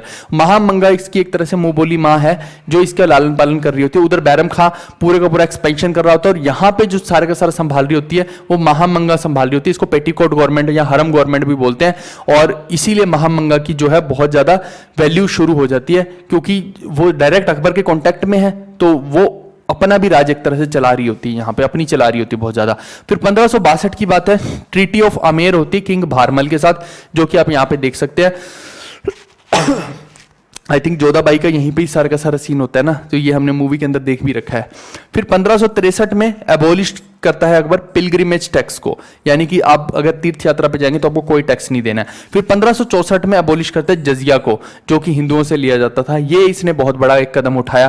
फिर 1575 में इबादत खाना शुरू करता है। इबादत खाना शुरू में तो शुरू करता है सिर्फ मुस्लिम्स के लिए कि मुस्लिम धर्म के लोग आके यहाँ पे अपना अपने विचार साझा करें, लेकिन 1578 में ये सोचता है कि इबादत खाने को as a parliament of religion बना दिया जाए कि यहाँ हिंदू भी आए और मुस्लिम भी आए। लेकिन जैसे ही इसने ये किया कि यहाँ हिंदू भी आएंगे और मुस्लिम भी दोनों को अलाउड किया, तो उसके बाद ना यहाँ पे कोई हिंदू आया ना मुस्लिम आया, ये बंद ही हो गया एकदम से, लोगों ने आना ही बंद कर दिया। कहने का मतलब है कि धर्म की राजनीति को ठीक अकबर भी नहीं कर पाया, तो हम तो किस खेत की मूली हैं। इसीलिए आज के नेता देखिए वो सीधा सीधा वही करते हैं जो लोग चाहते हैं। जो लोग खुद ही धर्म के अंदर फंसे पड़े हैं, तो जो नेता हैं वो भी उस चीज का फायदा उठाते हैं, वो भी यही करते हैं, वो इंसाइट करते हैं आपकी धर्म के अंदर की फीलिंग को। अंग्रेज भी जो थे वो क्यों पिछड़े, उनको पता था कि धर्म की राजनीति, देखिए उन्होंने शुरू में ही सन 57 की क्रांति से ही ये अंदाजा लगा लिया कि धर्म की राजनीति के चक्कर में हमें नहीं फंसना है। अगर हम धर्म को इंपैक्ट करने की कोशिश करेंगे तो यहाँ के लोग हमारे पीछे पड़ जाएंगे, तो यानी कि धार्मिक भावनाओं को ठेस नहीं पहुंचानी है। तो अकबर को भी ये बात यहाँ से समझ आ रखी थी, इसीलिए वो भी हर धर्म को लेके चलता था साथ में। फिर 1579 में देखिए इसने Mahzarnama infallibility decree was drafted by Shaikh Mubarak and Abul Fazl. तो अगर कोई पूछ ले किताब के बारे में, मजहरनामा के बारे में किसने लिखा है, तो ये शेख मुबारक और अबुल फजल ने लिखी है अकबर के टाइम में ही 1579 के अंदर। फिर 1581 में काबुल के अंदर मिर्जा हकीम के साथ इसकी ट्रीटी होती है। 1582 में दीन इलाही धर्म की शुरुआत ये करता है, जिसको 14-15 लोग ही फॉलो करते हैं। एक जो बीरबल है वो अपने दिल से इसको फॉलो करता है, और 14-15 इसके और लोग होते हैं खास लोग, और कोई भी इस धर्म को फॉलो नहीं करता है। ये कुछ वैसा ही है जैसे धम्मा की पॉलिसी अशोका ने चलाई थी, अपना धर्म चलाया था। और अकबर को देखिए बहुत ज्यादा पढ़ने लिखने का शौक था तो ये पुराने राजाओं के बारे में सीखता रहता था। अब जब इसकी एडमिनिस्ट्रेशन देखेंगे तो हम देखेंगे कि इसने सच में पुराने लोगों से ही सीख सीख के अपनी पूरी पूरी एडमिनिस्ट्रेशन को स्प्रेड कर रखा था। फिर 1592 में सिंध के साथ करता है ट्रीटी। 1599 में अहमदनगर की ट्रीटी होती है, 1601 में असीरगढ़ की, और 1605 में इसकी डेथ हो जाती है अकबर की। अब ये तो एक मोटे तौर पे मैंने चीजें बताई हैं। मैं हमेशा, आप देखिए मेरा एक फिक्स फॉर्मेट है, मैं पूरे की पूरी जो सिस्टम है उसमें क्या, पहले तो एक मोटे मोटे तौर पे चीजें बताता हूं, फिर उसके साथ डीप में जाके डेप्थ के अंदर एक एक चीज को मैं बाय पार्ट एनालिसिस कर रहा हूं, क्योंकि आपने भाई पैसे दे रखे हैं, फ्री तो है नहीं है ये। अगर मेरे को सिर्फ फ्री पढ़ाना हो तो मैं यहां तक करके अकबर मेरे लिए खत्म हो गया था, लेकिन अभी मेरे को बहुत ज्यादा डिटेल में इसको पढ़ाने के लिए पूरा मेहनत लगानी पड़ेगी। इसके आगे बढ़ने से पहले इसके कुछ बैटल्स भी देख लेते हैं, फिर इसके बारे में डीप में स्टडी करेंगे। आप देखिए कि जो बैटल हुए 1556 के अंदर सेकंड बैटल ऑफ पानीपत होता है, जिसमें अकबर डिफीट कर देता है किसको, हेमू को। ये मैं पहले भी बता चुका हूं। और अकबर डिफीट नहीं करता है, यहां पे कौन लड़ता है इसकी जगह पे, बैरम खान लड़ता है। लेकिन असली में तो ये अकबर ही माना जाएगा ना, क्योंकि अकबर के रूल के अंडर लड़ रहा है बैरम खान, तो इस वजह से हम बोलते थे कि अकबर ने डिफीट किया। फिर 1561 में मालवा के अंदर बाज बहादुर के साथ इसका बहुत घमासान युद्ध होता है, वहां भी हरा देता है। ये बैरम खान ही कर रहा है सब कुछ। फिर 1567 में बैटल ऑफ थानेसर होता है, वहां भी ये हरा देता है। फिर 1569 में siege of Ranthambore and Bundelkhand होता है। 1573 में गुजरात, मुजफ्फर शाह जो होता है वहां का राजा गुजरात का, उसको ये हरा देता है। और उसको हराने के बाद इस विक्ट्री को याद रखने के लिए ये क्या करता है, अकबर बिल्ड करता है बुलंद दरवाजा। एक तरह से आप बुलंद दरवाजे से ही समझ सकते हैं कि ये अपने जो महानता है वो दिखाना चाह रहा है at Fatehpur Sikri to commemorate his victory. तो ये अक्सर पूछा जा सकता है कि बुलंद दरवाजा जब इसने फतेहपुर सिकरी में बनाया तो किस बादशाह को या किस स्टेट के राजा को हरा के बनाया, तो आप बोलेंगे गुजरात के जो राजा था मुजफ्फर शाह, उसको हरा के। फिर 1575 में बैटल ऑफ तुकारोय हुआ। फिर 1576 में फेमस बैटल है जो हल्दी घाटी का, महाराणा प्रताप साहब के साथ इसका हुआ। और 1586 में कश्मीर का बैटल हुआ। अब ये महाराणा प्रताप साहब के साथ भी इसका बैटल क्यों होता है, छोटा सा एक मैप के थ्रू समझ लेते हैं। ये एक मैप समझ लीजिए। अब मान लीजिए कि यहाँ पे व्यापारी आ रहे हैं, बहुत सारे लोग जो व्यापार करने आते थे, मसाले वगैरह का व्यापार करने आते थे भारत के अंदर, आपको मैंने पहले भी बताया है ये चीज। तो ये मसालों का जब व्यापार करने आते थे, मान लो कि अब ये बीच में पड़ रहा है यहां पे मेवाड़। अब अगर उनको इस तरफ जाना है तो वो शॉर्टकट रास्ता पड़ रहा है मेवाड़ में होके मान लो तो अकबर बोलता है कि पूरे देश का साम्राज्य जो है वो मेरे अंडर है, तो आप टैक्स देंगे, जो व्यापारी लोग वो मुझे देंगे। अब यहां पे समस्या ये है कि महाराणा प्रताप साहब बोल रहे हैं कि भैया अगर तुम मेरे एरिया से निकल रहे हो तो अकबर को क्या टैक्स दोगे, तुम मुझे टैक्स दोगे क्योंकि तुम मेरे एरिया से निकल रहे हो यहाँ, और मैं अकबर के अंडर आता नहीं हूं।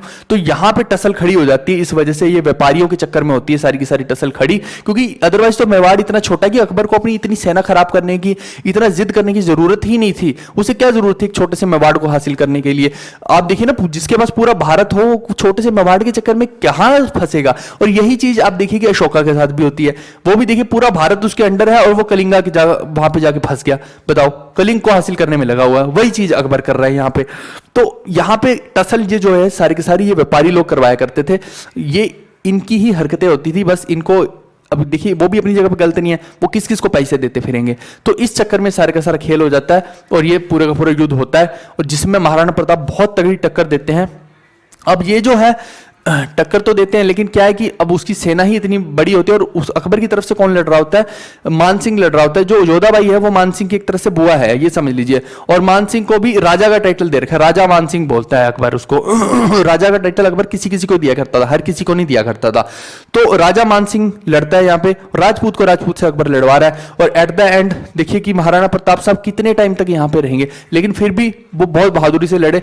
एक बार तो अकबर पूरे के पूरे मेवाड़ को फतेह कर लेता है, लेकिन बाद में फिर जो है महाराणा प्रताप साहब और उनके जो वंशज हैं वो इसमें अमर सिंह जो हैं बाद में इसको फिर से रिवाइव करते हैं। लेकिन एट द एंड जो लास्ट टाइम पे देखिए अमर सिंह जो होते हैं महाराणा प्रताप के वंशज, वो भी कोई बहुत ज्यादा रिटेलिएशन अकबर को नहीं दे पाते हैं, और अंत में उनको अकबर के साथ ट्रीटी साइन करनी ही पड़ती है, जिसकी वजह से बाद में ऐसा भी होता है कि वो बाहर पब्लिक में नहीं निकलते थे क्योंकि पब्लिक उनका विद्रोह करने लग गए थे।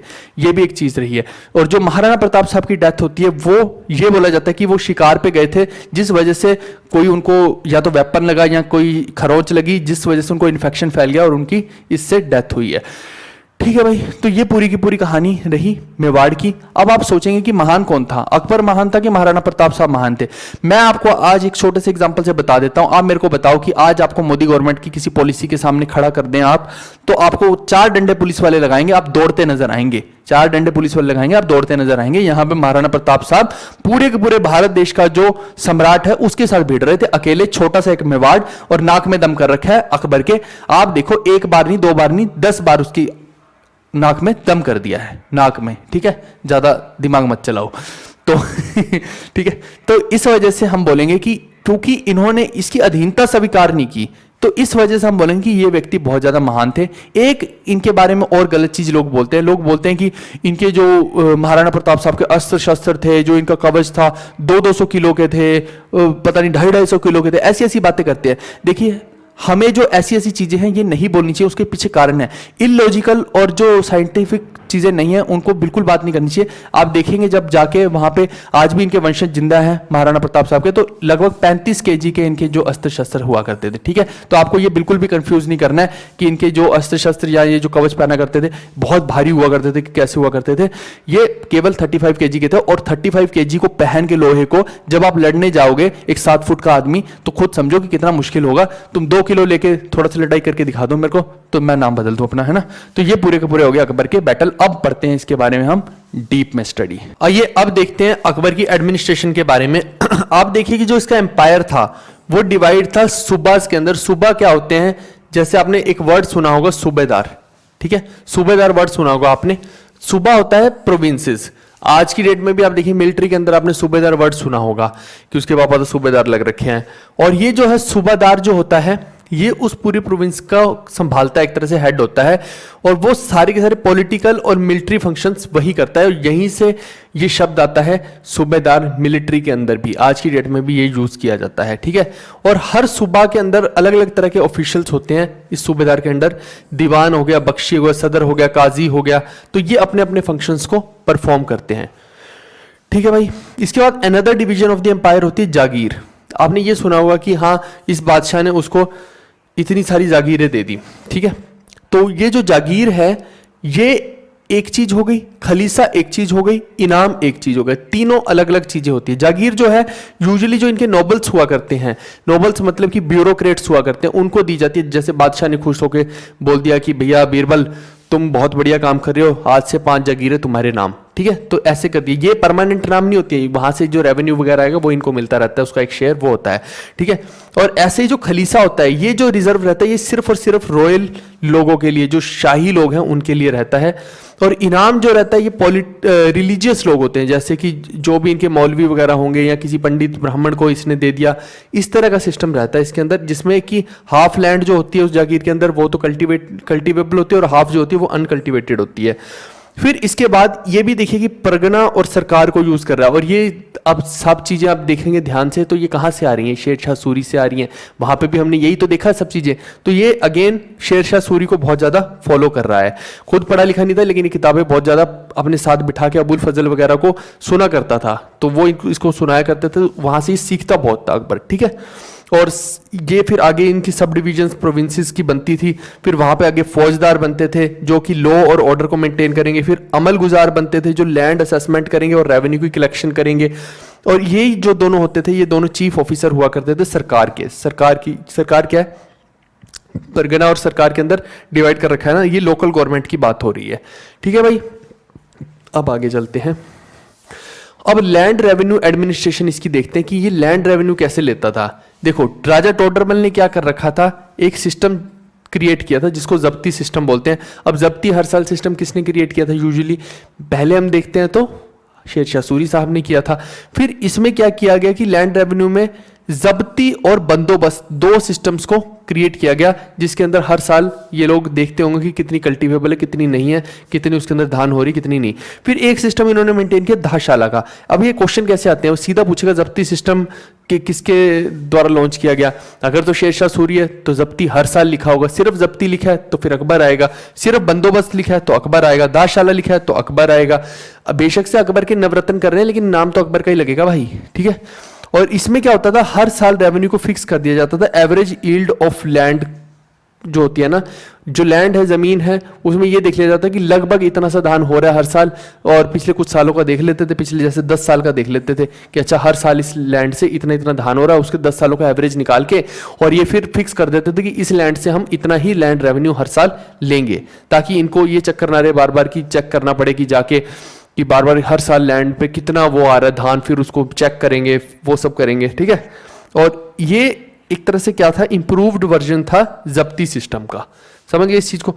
फिर इसके बाद इसने बत्ताई और घाला, ये जो दो सिस्टम है ये लॉन्च किए, बत्ताई घाला बख्शी सिस्टम इसको बोलते थे। इसमें क्या होता था, जो प्रोड्यूस होती थी उसको एक रेशो के अंदर डिवाइड किया जाता था, स्टेट के बीच में और पीजेंट के बीच में एक पर्टिकुलर रेशो तय कर देते थे कि इतना भाग पीजेंट का हो गया, इतना स्टेट का हो गया। तो बत्ताई और घाला बख्शी सिस्टम किसने लॉन्च किया, अकबर ने लॉन्च किया। फिर इसके बाद ये बत्ताई और धाशाला वगैरह ये तो बता ही दिया है। ये देखिए 4-5 सिस्टम है, ये सीधा सीधा पेपर के अंदर आ सकते हैं और आपको ये चीज पता होनी चाहिए किसने ये सिस्टम को लॉन्च किया। अब इसने भी जैसे शेरशाह सूरी ने गुड, बैड, मीडियम ऐसे करके लैंड को डिवाइड किया था, इसने अलग तरीके से किया। इसने भी कैटेगराइजेशन की लैंड की। इसने पोलाज बोला इसने कल्टीवेबल लैंड को, जो हर साल जिसके अंदर खेती होती है, क्योंकि फिर रेवेन्यू उस हिसाब से लेंगे ना, उस लैंड से हर साल रेवेन्यू लेंगे। फिर एक पराती लैंड जिसमें 2 साल में कल्टीवेशन होती है, यानी कि 2 साल में एक बार फसल वहां पे उगाई जाती है, क्योंकि वो लैंड की फर्टिलिटी ही उतनी है। फिर एक चाचर लैंड है, वो 3 से 4 साल के बाद ही आपको फसल देती है। तो ऐसा थोड़ी है कि इस बंदे के से हर साल रेवेन्यू लेंगे। अगर पहले क्या होता था, हर साल ही हर व्यक्ति को रेवेन्यू देना, लेकिन जिसके पास चाचर लैंड है या पराती लैंड है उसके साथ तो नाइंसाफी हो जाएगी ना। जिसके पास पोलाज है उसको तो ठीक है, बाकी के लोग तो फंस गए ना।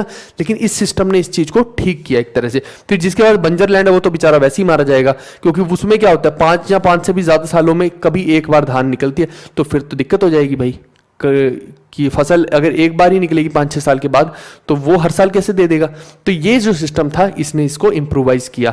फिर इसने भी कानूंगो बनाए। कानूंगो आज की डेट में भी आपने पटवारी सुना होगा, फिर पटवारी के बाद कानूंगो बनते हैं। ये आज की डेट में भी है भारत के अंदर, आप देखिए। और ये कहां से आया कानूंगो, शेरशाह सूरी साहब से आया ठीक है। और ये होते थे हेरिडिटरी होल्डर्स ऑफ लैंड उस टाइम पे, कि इनकी ये जमींदार टाइप होगी कि इन्हीं की लैंड हुआ करती थी। और जो करोड़ीज होते थे, they were the officers appointed all over the north India. करोड़ीज थे जो ये लैंड के ऊपर जो ऑफिसर देखते हैं, पूरी देखरेख करेंगे, उनको करोड़ीज बोलते थे। ये नॉर्थ इंडिया में होते थे, ठीक है। They had responsibility of collecting dams, यानी कि रुपया। अब ये जितना भी पैसा यहां से आएगा, दम वर्ड कहां से आ रहा है, ये भी कहां से आ रहा है, शेरशाह सूरी से आ रहा है। रुपीस कहां से आ रहा है, ये भी शेरशाह सूरी से आ रहा है, ठीक है। तो ये सारे के सारे जो इनका काम था, रेवेन्यू ऑफिसर हुआ करते थे करोड़ीज, तो ये पूरा का पूरा रेवेन्यू कलेक्ट करके बादशाह को देंगे कानूंगोज के थ्रू। कानूंगोज आगे पीजेंट से लेंगे, जैसा भी सिस्टम रहेगा ये पूरा का पूरा ऐसे चलता जाएगा, ठीक है। अब इन्होंने, अकबर ने भी स्टैंडर्ड मेजरमेंट यूनिट रखी हुई थी जमीन की, क्योंकि जमीन की मपाई करेंगे तभी तो हमें कुछ पता लगेगा। मापा कैसे करेंगे, आपकी हाइट नापनी है तो इंची टेप से नापेंगे, सेंटीमीटर में, फीट में, मीटर में, कुछ में तो करेंगे। तो इन्होंने लैंड को कैसे मेजर करते थे, इलाही गज होता था इनकी एक यूनिट। फिर एक और मेजरमेंट यूनिट इन्होंने लॉन्च कर रखी थी, बीघा, जो आज की डेट में भी यूज होता है। और महल और दस्तूर, महल भी कई जगह पे यूज होता है आज की डेट में, और दस्तूर तो अब देखिए कि इसका दस्तूर रहा नहीं है ज्यादा, लेकिन पहले यूज हुआ करता था। तो ये 3 यूनिट्स और थी अकबर के द्वारा लॉन्च की गई। फिर ये इसने एक और इनोवेशन की, राजा टोडरमल इनकी हेल्प करते थे इन सब चीजों में। तो इन्होंने क्या किया, लैंड मेजरमेंट के लिए जो पहले रस्सी हुआ करती थी, अब मान लो गर्मी का टाइम आया तो वो एक्सपेंड कर जाती है, आपको पता है ना, मेटल वगैरह या कुछ भी होता है तो वो एक्सपेंड कर जाएगा, तो वो लंबी हो गई। फिर बाद में ठंड का टाइम में वो छोटी हो गई। तो इससे क्या कभी लंबी कभी छोटी होती रहती थी, जिससे कि लैंड की मेजरमेंट सही नहीं हो पा रही थी। तो इन्होंने क्या किया, एक ऐसा सिस्टम, जैसे मान ली कि लकड़ी बनाई, लकड़ी के इस तरफ भी खूंटे खोद दिए, इस तरफ भी लोहे के खूंटे से लगा दिए। कुछ इन्होंने इस तरह से वो रस्सी को किया कि वो रस्सी को चारों तरफ से ना इन्होंने लोहे के साथ और लकड़ियों के साथ पूरा सिस्टम सेट कर दिया, ताकि वो ना इधर को जा पाए ना इधर को जा पाए, ठीक है। वो ना एक्सपेंड हो पाए ना कॉन्ट्रैक्ट हो पाए। इस तरह का इन्होंने एक सिस्टम सेट कर दिया रस्सी के साथ, जिसको कि इन्होंने बोला तैनाब, ठीक है। ये तैनाब जो रस्सी थी इससे ये सारी की सारी मेजरमेंट करते थे। तो तैनाब का अगर कभी पेपर में पूछ ले तो बता देना कि अकबर के टाइम में होता था। अब मैं आपको थोड़ा सा मनसबदारी सिस्टम के बारे में बताता हूं। देखो मनसबदारी सिस्टम में दो तरह की चीजें होती हैं, एक होता है जात और दूसरा होता है सवार। जो जात होता है, देखो ये यहां भी लिखा हुआ है, ranks were divided into two, zat and sawar. जो जात है ये डिनोट करता है rank and salary of a person.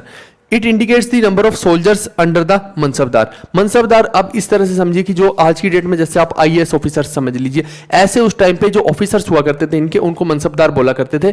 कोई भी आ सकता था, बादशाह ने एक क्राइटेरिया तय कर रखा था। मान लो कि तुम्हारे पास बहुत ज्यादा है, तुम्हारे अंदर काबिलियत है, या फिर तुम्हारे पास अच्छे खासे घोड़े वगैरह हैं, या तुम किसी जगह के मालिक हो, तुम्हारे अंडर बहुत सारे लोग हैं, तो तुम आके बादशाह से इस चीज के लिए कॉन्ट्रैक्ट कर सकते थे और फिर तुम एक तरह से क्या है कि अकबर की एडमिनिस्ट्रेशन की पार्ट माने जाओगे, ठीक है। और यहां पे फिर क्या होता था कि जब युद्ध होता था तो कभी भी आपको बुलाया जा सकता है। आपके पास जितने भी घोड़े वगैरह हैं या सोल्जर्स हैं वो आपको लेके जाने, मेंटेन करके रखने हैं आपको सारे के सारे। जैसी युद्ध में जरूरत पड़ेगी तो आपको तुरंत भेजा जाएगा। और फिर ये जो घोड़े वगैरह होते थे इनकी प्रॉपर ब्रांडिंग की जाती थी। ये भी इसने शेरशाह सूरी से ही कॉपी कर रखा था।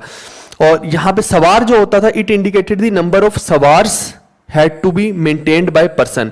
यानी कि इसमें क्या होता था कि सवार, क्या घुड़सवार की बात हो रही है, कुछ हाथी भी होते थे, घुड़सवार भी होते थे, ऊंट भी होते थे। ये डिपेंड करता था, हर मनसबदार अलग अलग तरह का होता था, ठीक है। वो जात के ऊपर डिपेंड करता था, उसकी सैलरी के ऊपर डिपेंड करता था, उसके नंबर ऑफ सोल्जर्स के ऊपर डिपेंड करता था कि इतने तुम्हें घुड़सवार मेंटेन करके रखनी है, इतने तुम्हें कैमल मेंटेन करके रखने हैं। जितना जितना तुम्हारा उसके अंदर रैंक बढ़ता जाएगा, जात बढ़ती जाएगी। जैसे मान लो कोई 5000 जात वाला व्यक्ति है तो उसको बहुत ज्यादा number of camels, number of elephants, number of horses और जो सोल्जर्स हैं नॉर्मल पैदल चलने वाले, उनको मेंटेन करना पड़ेगा। एक और चीज पे कंडीशन थी कि एक आदमी जो है कैवेलरी का, कैवेलरी मतलब कि जो घुड़सवार है, उसके पास एक घोड़ा नहीं होगा, दो घोड़े होंगे कि बाई चांस युद्ध के अंदर एक घोड़ा अगर घायल होता तो दूसरा बैकअप में तैयार रहे, तो तभी उसको वो एक्स्ट्रा बेनिफिट मिलेगा। एक्चुअली में सवार के अंदर क्या होता है, जितने ज्यादा सवार आपके पास होंगे उतना एक्स्ट्रा आपको सैलरी दी जाती थी। ये पूरा का पूरा सिस्टम ही ऐसा था, ठीक है। आप देखिए कि और इसमें क्या होता था, एग्जाम्पल के तौर पर मैं आपको बताता हूं, जैसे कि मनसबदार किसको बोलते हैं यूजुअली, 500 जात या फिर उससे नीचे की वैल्यू वाले। एक तरह से इसको आप समझ लेना कि इसकी 500 सैलरी है, एक तरह से इस तरह से एंगल से समझ लीजिए, थोड़ा सा तो आइडिया सही रहेगा। ऐसे आपको नहीं तो समझ में नहीं आएंगी चीजें, क्योंकि मैंने बोला ना जात का मतलब क्या है, रैंक और सैलरी और नंबर ऑफ पैदल सोल्जर भी आप बोल सकते हो। फिर अगर आपके पास 500 से 2500 के बीच में जात है तो आप अमीर या फिर अमीर अल काबिर माने जाएंगे। यूजुअली क्या है कि मनसबदार सबको भी बोल दिया जाता है नॉर्मल लैंग्वेज में, लेकिन मनसबदार जो एग्जैक्टली है वो पहले को ही बोला जाता है। बट नॉर्मल लैंग्वेज में ये लोग, मनसबदारी सिस्टम है इसलिए सबको भी मनसबदार बोल देते थे, बट रियल वाला बता रहा हूं। फिर जो तीसरा होता था अमीर उम्दा या अमीर अल उमरा, ये होता था जिसके पास 2500 से ज्यादा जात है, यानी कि 2500 से ज्यादा पैदल सोल्जर हैं, और फिर इनको एक मेंटेन करने पड़ते थे, कैवेलरी भी, एलिफेंट भी, वो मैं पहले ही बता चुका हूं। सिर्फ पैदल सोल्जर की बात नहीं थी, इतने पैदल सोल्जर है, साथ में बाकी की रेशो भी मेंटेन करके चलनी है। अब उसमें उतना घुसने का कोई मतलब नहीं है। तो फिर उस हिसाब से जितने भी इनके पास घुड़सवार वगैरह रहते थे, वो मान लो कि 2 रुपए एक घुड़सवार के एग्जाम्पल के तौर पर एक्स्ट्रा मिलते थे वो, ठीक है। तो 2 रुपए एक के हैं, तो मान लो कि इसके पास सपोज कीजिए कि 500 घुड़सवार हैं, तो इसको फिर एक्स्ट्रा 1000 रुपए और दिए जाते थे इस चक्कर में। ऐसे ही क्या होता था कि जो सबसे हाईएस्ट रैंक होता था मनसबदार का, देखो ना ये 2500 से अबव है, लेकिन आपको हाईएस्ट रैंक तक आप 5000 रुपए तक जा सकते थे, यानी कि 5000 रुपए आपको एक तरह से मिल रहे हैं। 5000 रुपए नहीं है ये, एक तरह से आप समझिए ये जात है, एक यूनिट है, ठीक है। 5000 है तो आपको हो सकता है कि 30,000 रुपए, जो इतिहास बताते हैं कि 30,000 रुपए के आसपास की फिर आपको सैलरी मिलती थी। वो 30K की सैलरी हर मंथ मिलती थी, उस टाइम के हिसाब से बहुत ज्यादा थी, ठीक है। पर उसमें आपको फिर सारा कुछ मेंटेन भी करके रखना था ना, घोड़ों का, पैदल सोल्जर्स का, बहुत कुछ मेंटेन करके रखना पड़ता था, लेकिन ये एक हैंडसम अमाउंट इनको जरूर दिया जाता था। अब ये जो चीज है, आप सोचेंगे कि 5000 तक ही क्यों लिमिटेड थी, इसके ऊपर क्यों नहीं था। इसके ऊपर जो होता था, मान लो कि 6000, 10,000, 12,000, 15,000, ये सब जो रहता था, ये राजपूत किंग्स जो होते थे उनको मनसबदार बना दिया जाता था, क्योंकि उनके पास ऑलरेडी बहुत बड़ी बड़ी सेना होती थी। यानी कि रॉयल फैमिलीज के लिए रखा गया था 5000 से ऊपर का, कि अगर 5000 से ऊपर का जात है किसी के पास तो उसको रॉयल फैमिलीज के लिए रखा जाएगा। रॉयल मनसबदार हैं वो सारे के सारे, ठीक है भाई। और इसके अलावा एक तो और चीज थी इसके अंदर, देख लेते हैं। ये तो हो गया, ठीक है। तो ये जो रैंक है ये कोई हेरिडिटरी नहीं होता था। एक आधी चीज और देख लीजिए, ये हेरिडिटरी नहीं होता था। अगर आप मान लीजिए कि आपके पिताजी मनसबदार हैं, तो अगर उनकी मृत्यु हो जाती है तो ऐसा नहीं है कि आप उनकी जगह पे बन जाएंगे, जी नहीं, आपको फिर से शुरू से स्टार्ट करना पड़ेगा, पहली पोजीशन से। अगर वो बंदा यहां तक पहुंच रखा है तो आपको तो यहीं से स्टार्ट करना पड़ेगा, शुरुआत से। ये नहीं कि आप बिल्कुल फाइनल उसी पोजीशन से स्टार्ट करेंगे, हेरिडिटरी नहीं माना जाएगा, सारे बेनिफिट्स जो हैं वो वापस ले लिए जाएंगे। फिर mansabdar were paid by the assigning jagir, तो इनको क्या होता था, जागीर दे दिया करता था बादशाह की, ये जागीर तुम्हारी, ये जागीर तुम्हारी, इस हिसाब से इनको पेमेंट्स दी जाती थी। फिर ये लोग आगे रेवेन्यू वगैरह जो भी ये कलेक्ट करते होंगे, जैसा भी सिस्टम है इनका। अब आप देखिए कि अकबर ने बहुत अच्छे से कस के रखा हुआ था मनसबदारी सिस्टम को, लेकिन जैसे जैसे समय बीतता गया और अगले बादशाह आते गए, जहांगीर, शाहजहां, औरंगजेब, इन लोगों ने क्या किया, मान लो कि अभी एग्जांपल के तौर पे मैं आपको बता रहा हूं कि 30,000 रुपए मिलते थे ना ये 5,000 जात वाले को, तो इन लोगों ने क्या किया, यहां पे इनको 30,000 की जगह सपोज करो कि 60-60 हजार, 1-1 लाख रुपए देना शुरू कर दिया इस वक्त के साथ। अब जब इतना धन इनके पास आ गया मनसबदारों के पास, तो मनसबदार क्या हो गए, ये बेईमान होने लगे और इनके पास बहुत ज्यादा धन वैभव आने लग गया। तो जब इतना सारा धन भी आ गया, सेना भी है इनके पास, तो ये अपने आप को इंडिपेंडेंट घोषित करने लगे। बहुत सारे मनसबदार ने धीरे धीरे अपने आप को इंडिपेंडेंट घोषित कर दिया, जिसकी वजह से मुगल एम्पायर का खात्मा हुआ। ये एक रीजन है मुगल एम्पायर के खत्म होने का, क्योंकि अकबर ने बड़ा ध्यान से ये सारा सिस्टम बना रखा था, लेकिन अगले वालों ने ये इस चीज का ध्यान नहीं दिया, वो दे दनादन इनको ज्यादा सैलरीज देते गए। तो ये भी एक कारण है। मे भी कारण कुछ और भी रहा हो कि और कोई बंदा है वो उनसे बादशाह से ज्यादा दे रहा है, तो वो उधर जा रहे हो तो उनको रोकने के लिए इतनी दे रहे हो, या जैसा भी कोई भी रीजन है, बट ये भी एक कारण था। ऐसे और बहुत सारे कारण थे मुगल एम्पायर के खत्म होने के, ये एक कारण मैंने बताया आपको। फिर रिलीजियस पॉलिसी की बात करते हैं अकबर की। बहुत ज्यादा टॉलरेंट था हर धर्म के लिए।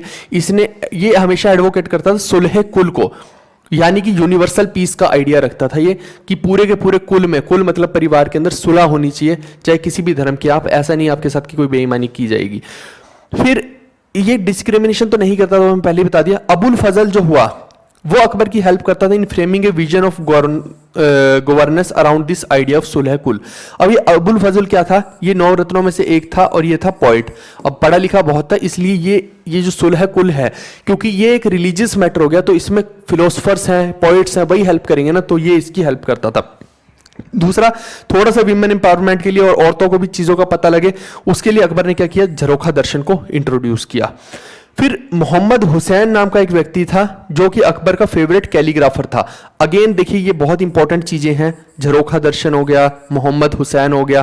पूछ लिया जाएगा कि अकबर के कोर्ट में एक कैलीग्राफर था, बताओ उसका नाम क्या, मोहम्मद हुसैन है। सीधा सीधा एग्जाम में आएंगे ये सब चीजें, और मैं कह रहा हूं, मैं लिख के आज गारंटी देता हूं कि ये जो चीजें मैं पढ़ा रहा हूं, किसी भी व्यक्ति के, एक भी व्यक्ति के पेड कोर्स के अंदर ये चीजें दिखा दो मुझे, मैं पढ़ाना छोड़ दूं, मैं नाम बदल दूंगा अपना। ये सब चीजें जो मैं बता रहा हूं ना, एकदम डीप स्टडी के साथ बता रहा हूं कि आपको ना तो एनसीईआरटी पढ़ने की जरूरत है, ना कोई और किताब लाल पीली पढ़ने की जरूरत है। ये जिसने पढ़ लिया चीजें, तो बहुत इतनी मेहनत लगा के हमने ये कंटेंट बनाया है, ये कहीं और मार्केट में मिलने ही नहीं वाला, इसका कोई मैच ही नहीं है। ये बात आप याद रखना मेरी, मैं हर वीडियो में नहीं बोलूंगा, लेकिन जहां जहां पे मैं दिखाऊंगा ना आपको चीजें, आपको खुद समझ आ रहा होगा कि कितनी ज्यादा डीप स्टडी है, और आपको कुछ छूट ही नहीं रहा भाई। पेपर के अंदर आएगा, इससे बाहर पूछेगा क्या एग्जामिनर, एनसीईआरटी से सब कुछ पूछता। हमने एक एक चप्पा छान मारा भाई, एक एक चीज हमने इसके अंदर ऐड कर दिया है। और ये कैलीग्राफर के बारे में सिर्फ इतनी बात नहीं है, ये भी पूछा जा सकता है कि कौन सी कैलीग्राफी में ये बहुत ज्यादा निपुण था, प्रोफिशिएंट था ये नास्तालिक में, ठीक है, नास्तालिक द फ्लूइड स्टाइल।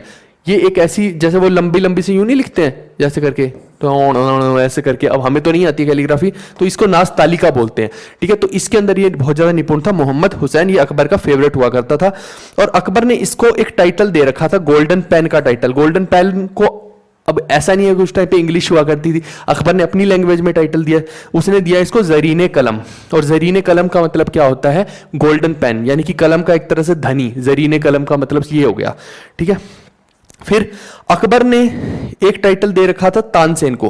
अब तानसेन का नाम असली था रामतनु पांडे, और ये अकबर की कोर्ट में पहले नहीं हुआ करता था, ये कोई और राजा था, उसने एज ए गिफ्ट जो है अकबर को दिया था कि ये हमारा बहुत तगड़ा वाद्य यंत्र बजाने वाला व्यक्ति है, इसको आप अपने यहाँ पे एक बार ट्राई करके देखो। अकबर ने जब सुना उसको बहुत मजा आया, तो वो तानसेन से अक्सर संगीत को सुना करता था। लेकिन अब यहां पे अक्सर लोग कंफ्यूज होते हैं कि अकबर ने इसको नाम तानसेन दे रखा था, इसको जो टाइटल दिया था ना अकबर ने, तानसेन टाइटल नहीं, मियां टाइटल दे रखा था। ये ध्यान रखना कि ये पूछ लेगा एग्जाम के अंदर कि मियां टाइटल अकबर ने किसको दिया, तो आप बोलेंगे कि तानसेन को दिया, या फिर ऑप्शन में होगा रामतनु पांडे, तो आप दोनों में से कोई भी मार्क कर देना। फिर गोल्ड कॉइन्स अकबर ने इंट्रोड्यूस किए जिनका नाम था अशरफी या मोहर। ये आज भी हम यूज करते हैं अशरफी या मोहर, ये तो आज इतना प्रचलित है, तो ये तब का प्रचलित है। फिर इसने क्या किया, बिगेन किया dating his coins as per a new Ilahi era. इसने क्या किया, जो पहले हिजरी एरा होता था ना, उसको बदल के इसने नया इलाही एरा के दौरान इस टाइप के सिक्के बनाने शुरू कर दिए, उनके ऊपर इलाही एरा छापना शुरू कर दिया, ना कि हिजरी एरा, हटा दिया हिजरी एरा को। फिर इसने एक और चीज की, पर्शियन पोइट्री को प्रेस करने के लिए कॉइन्स के ऊपर उनके रूलर्स के जो पर्शियन पोइट्री के रूलर्स होते थे, आपको पता है ना कि जैसे बहादुर शाह जफर था, वो बहुत अच्छा पोइट था, ऐसे बहुत सारे रूलर्स थे। जो बाबर था वो भी बहुत अच्छा पोइट था, बहुत कुछ लिखता था बाबर।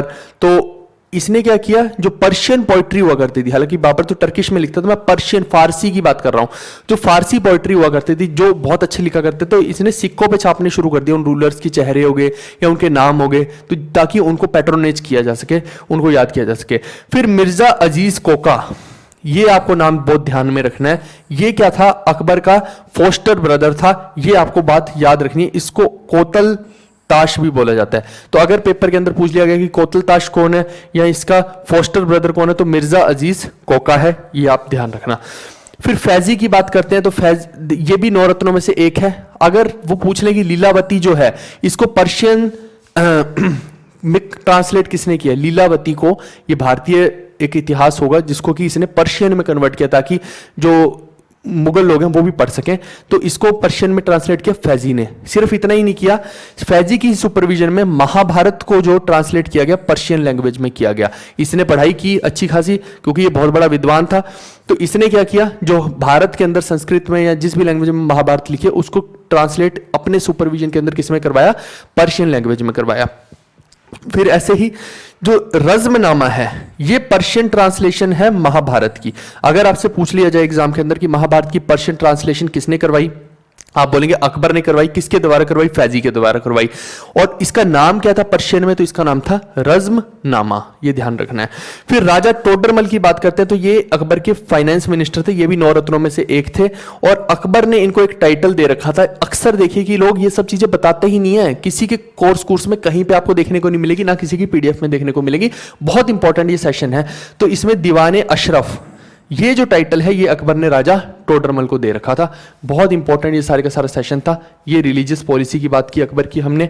अक्सर लोग बोलते थे कि सर थोड़ा डिटेल में बताइए। एक चीज जो है ना, एक एक चीज मैंने इसके अंदर सब डिटेल में बता रखी है। हर लीडर की एडमिनिस्ट्रेशन बताइए, चाहे शेरशाह सूरी हो, बाबर हो, हुमायूं, हर चीज की मैंने पूरी की पूरी डिटेल खोल के रख दी। दिल्ली सल्तनत हो, उसके बारे में इतनी डिटेलिंग बताई। अलाउद्दीन खिलजी बहुत इंपॉर्टेंट था, उसकी पूरी एडमिनिस्ट्रेशन मैंने खोल के रख दी। और क्या चाहिए भाई, इससे ज्यादा कुछ नहीं पूछ सकता। ये तो मैं कह रहा हूँ पीएससी से भी ज्यादा है। पीएससी में ऐसी चीजें पूछते हैं। मैं आपको 1 डे एग्जाम्स के अंदर तैयारी करवा रहा हूँ, आप देखिए और क्या चाहिए आपको।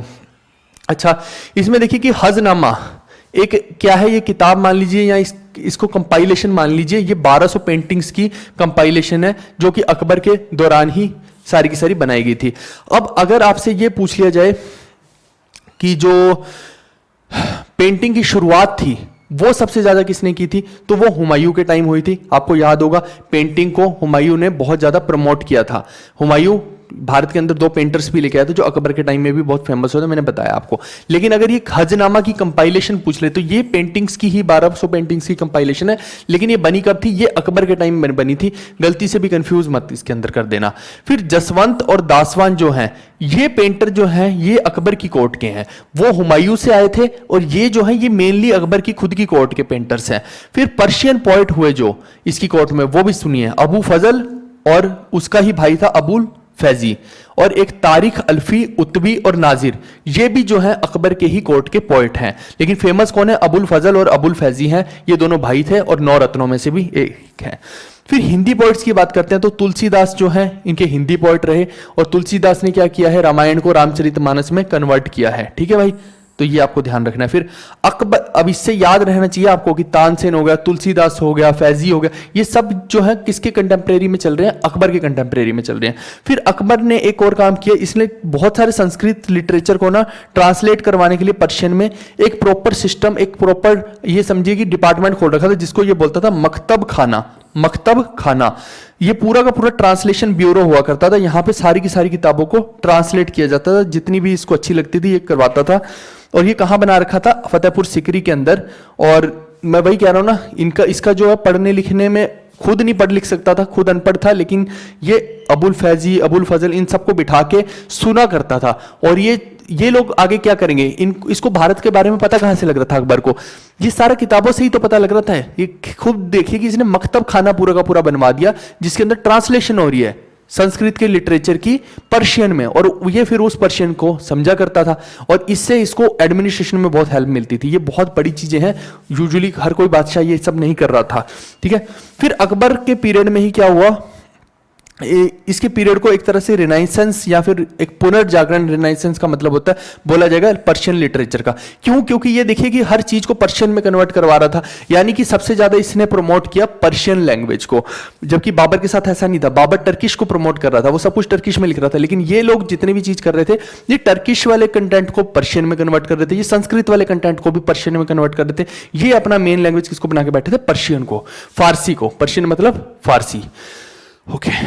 अब अकबर ने एक और चीज मैं बता देता हूं इसके बारे में, इसने अपनी कैपिटल को शिफ्ट किया था आगरा से फतेहपुर सिकरी में, ठीक है। फतेहपुर सिकरी में बुलंद दरवाजा बना रखा है इसने, तो वहां पे इसने शिफ्ट कर लिया।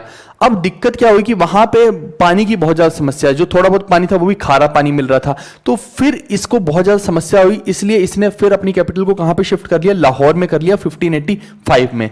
लेकिन जब पानी की समस्या सोल्व हो गई तो लगभग 1599 की बात है, 1599 के आसपास की, तो ये वापस से आगरा फोर्ट में आ गया, तो इसने वापस से अपनी कैपिटल को आगरा के पास शिफ्ट कर लिया, क्योंकि मेनली पानी की समस्या थी वो सोल्व हो गई थी, तो कोई दिक्कत इसको थी नहीं। उस टाइम पे देखिए वो जमाने अलग थे, अब के जमाने अलग है। तब पानी की बहुत समस्याएं हुआ करती थी, इनको कोई भी जगह भी जाना होता था तो वहां पे मेन रीजन रहता था कि पानी जरूर होना चाहिए। अब देखिए कि आदि मानव भी जब रहता था तो वो भीमबेटका केव में क्यों रहता था? क्योंकि आसपास फॉरेस्ट था, खाने पीने के फ्रूट्स वगैरह मिल सकते हैं उसको, कंदमूल फल मिल सकते हैं, पानी की नदियां वगैरह हैं, झरने हैं, पानी मिल सकता है। ये सब चीजें उस टाइम पे बेसिक एमिनिटीज है। आज आपके घर में 4 दिन पानी ना आए तो आपको पता लग जाएगा, खटिया खड़ी हो जाएगी कि पानी की क्या वैल्यू है, ठीक है। तो इस वजह से ही ये हुआ। और मोहम्मद बिन तुगलक की बात करें तो वो देवगिरी से वापस, दौलताबाद से वापस से दिल्ली को शिफ्ट हुआ था, उसके पीछे भी कारण सबसे बड़ा क्या था? पानी की ही समस्या थी। चलिए आगे बढ़ते हैं, 9 ज्वेल्स की बात करते हैं। देखिए अकबर की कोर्ट जो है 2 भागों में डिवाइड कर रखी थी इसने, दीवाने आम और दीवाने खास। दीवाने आम जो थी ये आम जनता की फरियादें सुना करता था, और दीवाने खास में जो इसके 9 ज्वेल्स थे और जो इसके कोर्टियर थे, जो इसके कोर्ट में लोग थे बड़े बड़े, उनके साथ ये बातचीत किया करता था। सारे के सारे डिस्कशंस यहाँ पे हुआ करते थे, पॉलिटिकल या जो भी आगे पॉलिसीज के डिस्कशन है दीवाने खास में हुआ करते थे। फिर इसके अंदर के 9 ज्वेल्स अकबर के कौन है? एक तो बीरबल है, ये इसका एडवाइजर हुआ, ये आपको मालूम है पहले ही, बहुत ज्यादा इंप्रेस रहता था अकबर बीरबल की कहानियां बहुत सुनी आपने। फिर तानसेन यानी रामतनु पांडे, ये म्यूजिशियन है। फिर राजा टोडरमल, इनको राजा का टाइटल दे रखा था अकबर ने, ठीक है, और फिनांस मिनिस्टर थे ये अकबर के। तो इन लोगों के सहारे ही तो अकबर चला रहा था पूरी की पूरी एडमिनिस्ट्रेशन को। फिर राजा मानसिंह, इनको भी राजा का टाइटल दे रखा था अकबर ने। मानसिंह ये वही हैं, जोधाबाई के भतीजे हैं ये, ठीक है, ये चीफ कमांडर थे। फिर अबुल फजल, इनको पोइट का दर्जा था, ठीक है। ऐसे ही अब्दुल रहीम खाना, ये भी एक तरह से आप समझ लीजिए कि बहुत सारा ट्रांसलेशन करते थे, पोइट ही थे एक तरह से, ये समझ लीजिए, इनका भी पढ़ने लिखने में ध्यान था ज्यादा। और फिर फैजी था जो वो भी पोइट। फिर फाकिर अजाउद्दीन, ये रिलीजियस मिनिस्टर था। इसके बारे में और इसके बारे में थोड़ा सा दिक्कत रहता, कोई बोलता भगवान दास था, कोई बोलता फाकिर अजाउद्दीन था, बट मेरे को जितने भी लिटरेचर मिले हैं उनमें मेनली जो मेरे को मिले हैं यही मिले हैं, तो इसीलिए मैं भगवान दास वगैरह के ऊपर नहीं जा रहा हूं। मेनली जो मेरे को समझ में आया है बहुत सारे लिटरेचर देख के यही आया कि फाकिर अजाउद्दीन ही रिलीजियस मिनिस्टर था अकबर का। और ये जो मुल्ला दो प्याजा, लोग अक्सर ये बोलते थे कि मुल्ला दो प्याजा कुक था, लेकिन कुक नहीं था मुल्ला दो प्याजा, ये पनीर दो प्याजा नहीं है भाई, ये मुल्ला दो प्याजा है। अक्सर लोग इसको पनीर दो प्याजा समझ लेते हैं, ठीक है। तो ये एडवाइजर हुआ करता था, ये आप इसको गलती से भी इस चक्कर में मत समझ लेना। और ये एक तरह से फॉरेन या फिर एक्सटर्नल अफेयर्स के मैटर्स सुलझाया करता था इसके। तो एक्सटर्नल अफेयर्स का एडवाइजर कौन था? मुल्ला दो प्याजा था। फिर अकबर ने बहुत सारी बिल्डिंग्स बनवाई, जिसमें से एक तो है आगरा फोर्ट, फिर एक फतेहपुर सिकरी, यहीं बुलंद दरवाज़ा है, यहीं पे अपनी कैपिटल शिफ्ट की थी इसने। फिर आलाबाद फोर्ट है, फिर बुलंद दरवाज़ा है, ये फतेहपुर सिकरी में ही है। फिर जोधाबाई महल इसने बनवाया, और फिर इबादत खाना बनवाया, जिसके बारे में मैंने पहले भी बताया था कि शुरू में बनवाया तो सिर्फ मुस्लिम्स के लिए था, फिर बाद में इसने मुस्लिम्स और हिंदूज दोनों के लिए खोला, जिसके बाद कोई भी यहाँ पे नहीं आया। ये मेन बिल्डिंग्स है अकबर के टाइम की। अब हम चलते हैं अकबर से आगे बढ़ के जहांगीर पे। अकबर का एक बेटा हुआ जहांगीर। अब जहांगीर जो था, अब यहाँ पे बहुत सारी चीजें ऐसी हैं जो आपको मजेदार भी लगेंगी, अलग अलग कुछ दुखदाई चीजें भी देखने को मिलेंगी यहाँ पे आपको। जो ये जहांगीर था, ये एक नंबर का चरसी था और नशेड़ी था। ये बात आपके दिमाग में पहले आप अच्छे से घुसा लीजिए। इसने अकबर के नाक में भी दम कर रखा था और अकबर इससे परेशान था बहुत ज़्यादा। ये आप ध्यान रखना इस बात को। अभी मैं क्योंकि अपनी स्टोरी जब कंटिन्यू करूंगा तो आपको समझ में आएगा। 1605 से 1627 के बीच में जहांगीर का राज चलता है। अकबर के मरने के बाद ही ये गद्दी पे बैठता है। हालांकि ये समझ लीजिए कि अकबर लगभग रिटायर हो गया तभी ये बैठ जाता है गद्दी पे। अकबर के मरने के बाद भी नहीं बैठता है, लगभग उसी टाइम में बैठ जाता है। लेकिन अकबर इसको गद्दी पे नहीं बिठाना चाहता था, ये बात आप ध्यान रखना। आप सोचेंगे कि क्यों नहीं बिठाना चाहता था। अकबर इसके बेटे को गद्दी पे बिठाना चाहता था, उससे बहुत ज्यादा इंप्रेस्ड था। आप सोचेंगे इसका बेटा कौन था, अभी बात करते हैं। इसका बेटा था मिर्जा खुसरो। मिर्जा खुसरो, ठीक है, ये जहांगीर का बेटा था, सबसे बड़ा बेटा। और अकबर इससे बहुत प्यार करता था। अकबर क्यों इससे प्यार करता था? अकबर इसके अंदर अपनी झलक देखा करता था, ठीक है। मिर्जा खुसरो के अंदर अपनी झलक देखा करता था, क्योंकि मिर्जा खुसरो ने अकबर को फुल इंप्रेस किया अपनी तलवारबाजी से, अपनी स्किल से, कमांडर वाली स्किल से, अपनी नॉलेज से। अकबर को एकदम इसने इंप्रेस कर दिया। और वहीं जहांगीर जो चरसी नशेड़ी, वो बिल्कुल ध्यान ही नहीं दे रहा था एडमिनिस्ट्रेशन के अंदर। बिल्कुल भी ये नहीं उसको पता था कि कौन सी चीज कब करनी है, कैसे करनी है, कभी कोई चीज डिले हो रही है, कोई चल रही है, कोई नहीं चल रही है। तो अकबर क्या चाहता था कि जहांगीर को हटा के मिर्जा खुसरो को बना दिया जाए राजा, ठीक है, बादशाह बना दिया जाए। अब इसी वजह से जहांगीर इस व्यक्ति से, अपने बड़े बेटे से चिढ़ उठा। क्यों? क्योंकि जहांगीर खुद बनना चाहता था, ठीक है। तो वो इससे बहुत ज्यादा परेशान हो लिया मिर्जा खुसरो से। अब लेकिन मिर्जा खुसरो के पास बहुत बड़ी स्ट्रेंथ ये थी कि अकबर तो था ही उसके पक्ष में, साथ में जो अकबर क्या हो गया, उसका दादा हो गया एक तरह से। जो अकबर की बीवियां हैं वो भी सारी इसके पक्ष में, जो इसकी बहनें हैं वो भी इसके पक्ष में, यानी इसकी माएँ हैं जो, वो भी इसके पक्ष में। तो कहने का मतलब है कि लगभग सारे का सारा परिवार जो है मिर्जा खुसरो के ही पक्ष में है। लेकिन जैसे ही अकबर की डेथ होती है, फिर इसका जो एडमिनिस्ट्रेशन के अंदर होल्ड है वो एकदम वीकन हो जाता है, क्योंकि तब जहांगीर एकदम से खुद को राजा घोषित कर देता है। तो जो बादशाह बन गया फिर तो उसकी चलेगी ना, अब जो मर गया उसकी थोड़ी चलेगी। तो यहां पे एक बहुत बड़ा दिक्कत क्रिएट हो जाती है। और जहांगीर तो इसको जेल में डलवाना चाहता था, लेकिन इसकी जो दादी होती है वो बीच में आ जाती है, और वो सबसे बड़ी शील्ड होती है इसकी, और वो क्लियरली बोल देती कि इसको तो भैया हम नहीं डालने देंगे जेल में, ठीक है। उसको इससे बहुत प्यार होता है और ये लायक भी बहुत होता है। मैं बता रहा हूं कि ये धार्मिक भावनाओं को भी ठेस नहीं पहुंचाता था। इसे पूरा पता था एक तरह से कि धर्म को कैसे साथ में लेके चलना है। क्योंकि जहां पे देखिए कि जहांगीर क्या करेगा, जहांगीर फिर से एक धर्म को टारगेट करेगा, बहुत सारे धर्मों को टारगेट करता है। लेकिन अगेन जहांगीर ने क्या किया, सिख धर्म को टारगेट किया। क्यों किया, उसके पीछे कारण है। ये जो खुसरो है ये क्या करता है, एक दिन अकबर की टॉम पे जाना होता है इसे, तो ये 350 घुड़सवारों को लेकर वहां से निकल लेता है। और फिर रास्ते में बहुत सारे लोगों से मिलता है, 3-4 हजार और घुड़सवारों को अपने साथ जोड़ता है, बहुत सारे लोगों को अपने साथ जोड़ता है, और ऐसे करके एक मिलिट्री बना लेता है। और इसको बेसिकली ये होता है कि ये आक्रमण करेगा जहांगीर पे और जहांगीर को निकाल फेंकेगा और खुद बैठेगा गद्दी पे, क्योंकि इसकी एडमिनिस्ट्रेशन बिल्कुल भी ढंग की नहीं चल रही है, ये बिल्कुल भी काम का काम नहीं कर रहा है। सिंपल सी बात ये है। तो इस वजह से, क्योंकि आप देखिए आगे जाके भी हम देखेंगे कि जो इसकी बीवी है मेहरुन्निसा, यही सब कुछ चला रही होगी, असली में ये कठपुतली नाम का ही रह जाएगा, ठीक है। तो जो लायक है व्यक्ति वही तो बनना चाहिए ना, ठीक है। तो मिर्जा खुसरो सारी की सारी टीम को इकट्ठा करता है अपनी को, और रास्ते में देखिए वो जब पंजाब के एरिया से गुजर रहा होता है तो वो पहुंच जाता है सिख धर्म के जो सबसे मेन लीडर उस टाइम पे थे, गुरु अर्जुन देव जी। इन्होंने ही गुरु ग्रंथ साहिब जी की स्थापना की है, ठीक है। तो इनके पास पहुंच जाता है, इनका आशीर्वाद लेता है, इनकी ब्लेसिंग्स लेता है, ठीक है भाई। तो देखिए यहां पहुंचा है वो सिर्फ इनकी ब्लेसिंग्स लेने, ये बहुत काम की चीज है। लेकिन जहांगीर को लगता है कि ये सिख धर्म के जितने भी लोग हैं इसको सपोर्ट करेंगे, यानी इसको एक रिलीजियस सपोर्ट मिलने वाली है खुसरो को। ठीक है, वो इंटरनल सपोर्ट हो सकती है, लेकिन ऐसा कोई मिलिट्री सपोर्ट दी नहीं गई थी, ठीक है।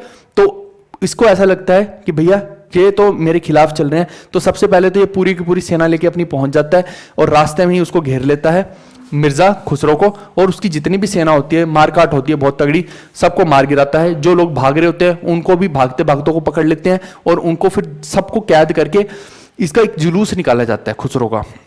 खुसरो को एक हाथी पे बिठा दिया जाता है और हाथी पूरे बाजार में चलता है और वो जो हाथी है पूरा जुलूस निकाला जा रहा है और इसके अगल बगल जो है छुरी के नोक पे उनको बिठाया जाता है, जो बाकी के इसके सपोर्टर होते हैं जो इसकी हेल्प करते हैं। जहांगीर ये काम करता है।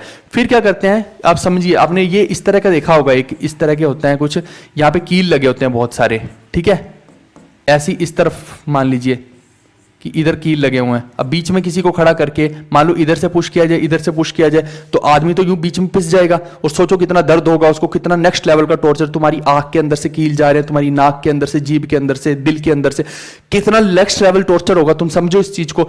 तो इसने क्या किया, अकबर ने उसी हाथी से, जिस हाथी पे खुसरो को बिठा रखा है ना, जुलूस निकाल रखा है, उसी हाथी से पुश करवा करवा के दोनों तरफ से, इधर से दूसरा हाथी, इधर से एक हाथी, जितने भी इसके अनुयायी थे सबको ऐसे बार बार कभी पीछे करते कभी आगे पीछे आगे, इससे वो उनकी चीखें, इतनी दर्दनाक चीखें इसने खुसरो को सुनवाई कि ये देखो तुम याद रखोगे आज के बाद कि ये जो तुम्हारे सपोर्टर थे ना, ये सामने वालों के लिए एक तरह से इसने वो दिया, संदेश दिया कि जो भी इसको सपोर्ट करेंगे खुसरो को, उनका ये हाल होगा। इतनी दर्दनाक मौत इसने, जहांगीर ने इन लोगों को दी। उसके बाद इसने क्या किया, खुसरो को पार्शली ब्लाइंड कर दिया, पूरा ब्लाइंड नहीं किया, पार्शली, जैसे एक आंख निकाल दी समझ लीजिए, पार्शली ब्लाइंड कर दिया और फिर इसको डाल दिया जेल में। लेकिन बहुत ज्यादा रिक्वेस्ट के बाद में इसको फिर निकाल भी दिया गया जेल से, क्योंकि इसकी दादी और बाकी का पूरा परिवार इसकी सपोर्ट में था।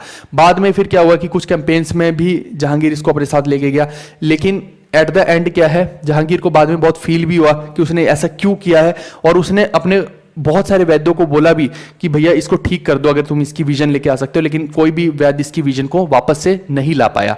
ठीक है, अब ऐसे में क्या था, आपको पता है कि बादशाह आगे कौन बनने वाला है, आगे बनने वाला है खुर्रम। खुर्रम कौन है, शाहजहां है। तो वहां पे वो भी किसका बेटा है, जहांगीर का ही बेटा है। तो अब यहां पे समस्या ये खड़ी हो जाएगी, जो इसकी दादी थी खुसरो की, मैंने बोला ना ये इसके पक्ष में थी हमेशा, तो उसको ये टेंशन हो गई कि क्योंकि ये भी बहुत काबिल है, अब नजर ही तो गई है, बाकी का एक नजर गई है ना, बाकी तो है ना, तो ये हो सकता है कि अभी इसको फिर से गद्दी पे बैठने का मौका मिल जाए। लेकिन समस्या ये है कि जो खुर्रम है वो इसकी हत्या ना कर दे, ऐसे तो ब्लड शेड हो जाएगा भाइयों के बीच में। तो वो जो है वो इसकी हेल्प के लिए जहांगीर को रिक्वेस्ट करती है कि ये कुछ इस तरह का इंतजाम किया जाए कि भैया इसको ना वो मारे। ठीक है, तो इस तरह की ये कहानी चलती है खुसरो के बारे में। अब ये जो जहांगीर है, जहांगीर जब ये सब कारनामा कर चुका है, उसके बाद ये क्या करता है, इसने बिल फाड़ा गुरु अर्जुन देव जी पे भी कि भैया इन्होंने इसको खुसरो को भड़काया है मेरे खिलाफ। तो ये गुरु अर्जुन देव जी को भी बुलाता है अपनी कोर्ट में और बोलता है कि आपके पास दो ही ऑप्शन है, या तो आप ऐसा कीजिए इस्लाम कबूल कर लीजिए और मेरे परचम के अंडर आ जाइए। तो ये क्लियरली मना कर देते हैं। ये अकबर के टाइम में भी थे, और अकबर ने एक बार इनके कहने पे टैक्स भी माफ किया था। ये भी मैं आपको बता दूं कमाल की चीज, क्योंकि अकबर देखिए बहुत उसको समझ थी कि कैसे राज को चलाना है। वो छोटी छोटी बातों को मान भी लिया करता था, और पॉलिटिकल लीडर्स जो स्पिरिचुअल लीडर थे उनकी बातों को वो बहुत ज्यादा तवज्जो भी दिया करता था। लेकिन वही चीज जहांगीर उल्टा करता है, वो इनको फोर्स कर रहा है कन्वर्शन के लिए और अपने अंडर आने के लिए, लेकिन ये कंप्लीटली गुरु अर्जुन देव साहब मना कर देते हैं। फिर इनको गर्म तवे पे बिठाया जाता है। ये एक तरह से टॉर्चर देने वाली बात थी कि हो सकता है कि अब ये मान जाए, इस्लाम धर्म में कन्वर्ट हो जाए, लेकिन ये मना कर देते हैं इस्लाम धर्म में कन्वर्ट करने से। क्यों कन्वर्ट करना चाह रहे हैं, क्योंकि फिर पीछे सारी की सारी कम्युनिटी कन्वर्ट होगी ना भाई, समझो उस चीज को। तो फिर इनके ऊपर गर्म रेत डाली जाती है। गरम गरम रेत, देखिए गर्मियों का टाइम, आप कहीं नंगे पैर बाहर चले जाइए, आपको समझ में आ जाएगा गर्मी का मतलब क्या होता है। पैर जब जलते हैं ना तो आह निकल जाती, सी निकलती है बंदे की। गरम गरम रेत शरीर पे गिर रही है, नीचे गरम तवा है, समझो ऐसी की तैसी ना हो जाए। उसके बाद गर्म पानी डाला जा रहा है उनके ऊपर, जितने तसीहे दे सकते थे बॉडी को दिए। उसके बाद उबलते हुए पानी में इनको बिठाया गया, लेकिन इन्होंने फिर भी धर्म अपना चेंज नहीं किया, कन्वर्ट नहीं हुए। इतने तसीहे देने के बाद जब इनकी बॉडी जर्जर हो गई, क्योंकि शरीर को खत्म कर सकते हो भाई, किसी की सोल को थोड़ी खत्म कर दोगे, किसी की सोच को थोड़ी खत्म कर दोगे तुम।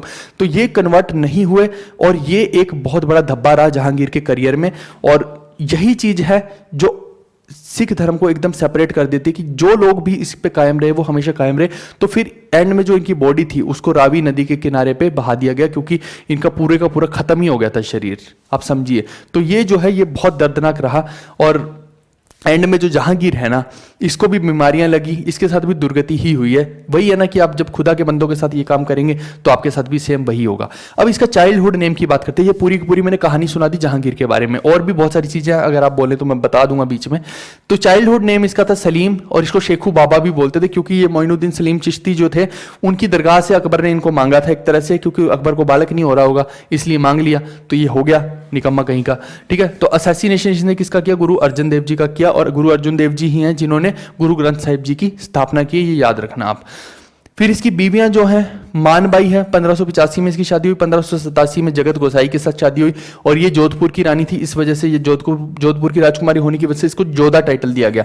मैंने पहले भी बताया था कि जोधा टाइटल इसकी माँ का भी था और इसकी बीवी का भी था, बट इसका रीजन था कि जोधा जो है टाइटल जोधपुर की होने की वजह से है, ना कि जोधा कोई नाम है, समझिए इस चीज को, एक टाइटल है। 1611 में फिर इसकी शादी होती है मेहरुनिसा से, जिसको नूरजहां बोलते हैं, ये रही मेहरुनिसा। ठीक है, बहुत खूबसूरत हुआ करती थी, और इसीलिए फिर आगे मतलब आगे था जहांगीर, पीछे थी मेहरुनिसा, और सारे का सारा राजपाट कौन चला रही थी? मेहरुनिसा। वो आपको यहाँ इस नोट से भी देखने को मिलेगा। मेहरुनिसा जो थी वो डॉटर थी मिर्जा ग्यास बेग की। ठीक है, और मिर्जा ग्यास बेग वफादार हुआ करता था अकबर का भी, लेकिन अकबर ने कभी उसको कोई टाइटल टूटल कुछ नहीं दे रखा था। लेकिन आप देखिए ये कमाल की चीज हुई कि अकबर के लुढ़कने के बाद जहांगीर ने इसको टाइटल क्या दिया? इत्तमाद उद दौला का। ठीक है, इत्तमाद उद दौला का टाइटल, बहुत बड़ा टाइटल दिया। अब ये टाइटल देने के पीछे देखिए जहांगीर दे रहा है कि कौन दे रहा है? ये दे रही है भाई, ये चला रही है सारा राजपाट, ये अपने बाप को टाइटल दिलवा रही है एक तरह से। ठीक है भाई, और इसका मतलब होता है पिलर ऑफ द स्टेट, यानी कि यही जो व्यक्ति था सब संभाल रहा था एक तरह से। यानी इत्तमादुद्दौला और ये जो लड़की है मेहरुनिसा, ये दोनों मिलके सारा राजपाट चला रहे हैं। जहांगीर को तो चरस खाने से होश हो, अफीमची था एक नंबर का, इसको होश हो तो अब तो बात है, बट इसने अपने पूरे राज्य में टोबैको बैन कर रखा था। आगे देखते हैं, आप देखिए एक चीज और आपसे एग्जामिनर पूछ सकता है, जो पेंटिंग है अपने जेनिथ पे कब पहुंची? पेंटिंग जो है, समझना इस चीज को, पेंटिंग अपने जेनिथ मतलब कि एकदम एक्सट्रीम सबसे टॉप नॉच लेवल पे कब पहुंची पेंटिंग जेनिथ पे? तो ये ना तो इसका उत्तर हुमायूं होगा ना अकबर होगा, इसका उत्तर जहांगीर होगा। जहांगीर पेंटिंग के लिए बहुत पैशनेट था, तो उसने पेंटर्स को बहुत ज्यादा वैल्यू दे रखी थी, और पेंटिंग जो है टॉप पोजीशन पे जेनिथ पे एक्सट्रीम पॉइंट पे कब पहुंची? जहांगीर के टाइम पे पहुंची है। इसमें बिल्कुल भी रत्ती भर कंफ्यूजन मत करना, कई बच्चे हुमायूं या अकबर लिखाएंगे, गलत हो जाएगा। फिर ब्रिटिशर्स तो जो थे, देखिए ये अब टाइम आ रहा है कि जब ब्रिटिशर्स जो है धीरे धीरे, पहले तो वो अकबर की कोर्ट में भी आए थे, लेकिन अकबर ने तो उनको भगा दिया था कि हमें कोई जरूरत नहीं है। लेकिन यहाँ पे ब्रिटिशर्स ने अप्रोच किया जहांगीर को, और यहाँ जहांगीर को जब अप्रोच किया होगा तो ये जो मेहरुनिसा है, अब देखिए जहांगीर तो क्या ही चला रहा है, यहाँ तो मेहरुनिसा चला रही है। उन्होंने बताया होगा कि भैया ये देखिए रोलेक्स की घड़ियां लेके आ रहे हैं हम, हैं ऑडी गाड़ी लेके आ रहे हैं, रेबन के चश्मे भी लगाते हैं हम लोग, तो आप देखो, और मतलब मस्त मस्त चीजें दिखाई होंगी। और मेहरुनिसा को लगा होगा कि चलो जहांगीर और मैं बुलेट चलाएंगे यहाँ पे, है ना, हार्ले डेविडसन चलाएंगे, और मैं पीछे बैठ जाऊंगी, आगे जहांगीर बैठ जाएगा। तो उसको वो बहुत ज्यादा जो था लुभा गया, शौक आ गया, भैया ये तो बहुत मस्त चीज है, तो उसने पक्का ये बोला होगा कि चलो इनको रख लेते हैं यहाँ पे।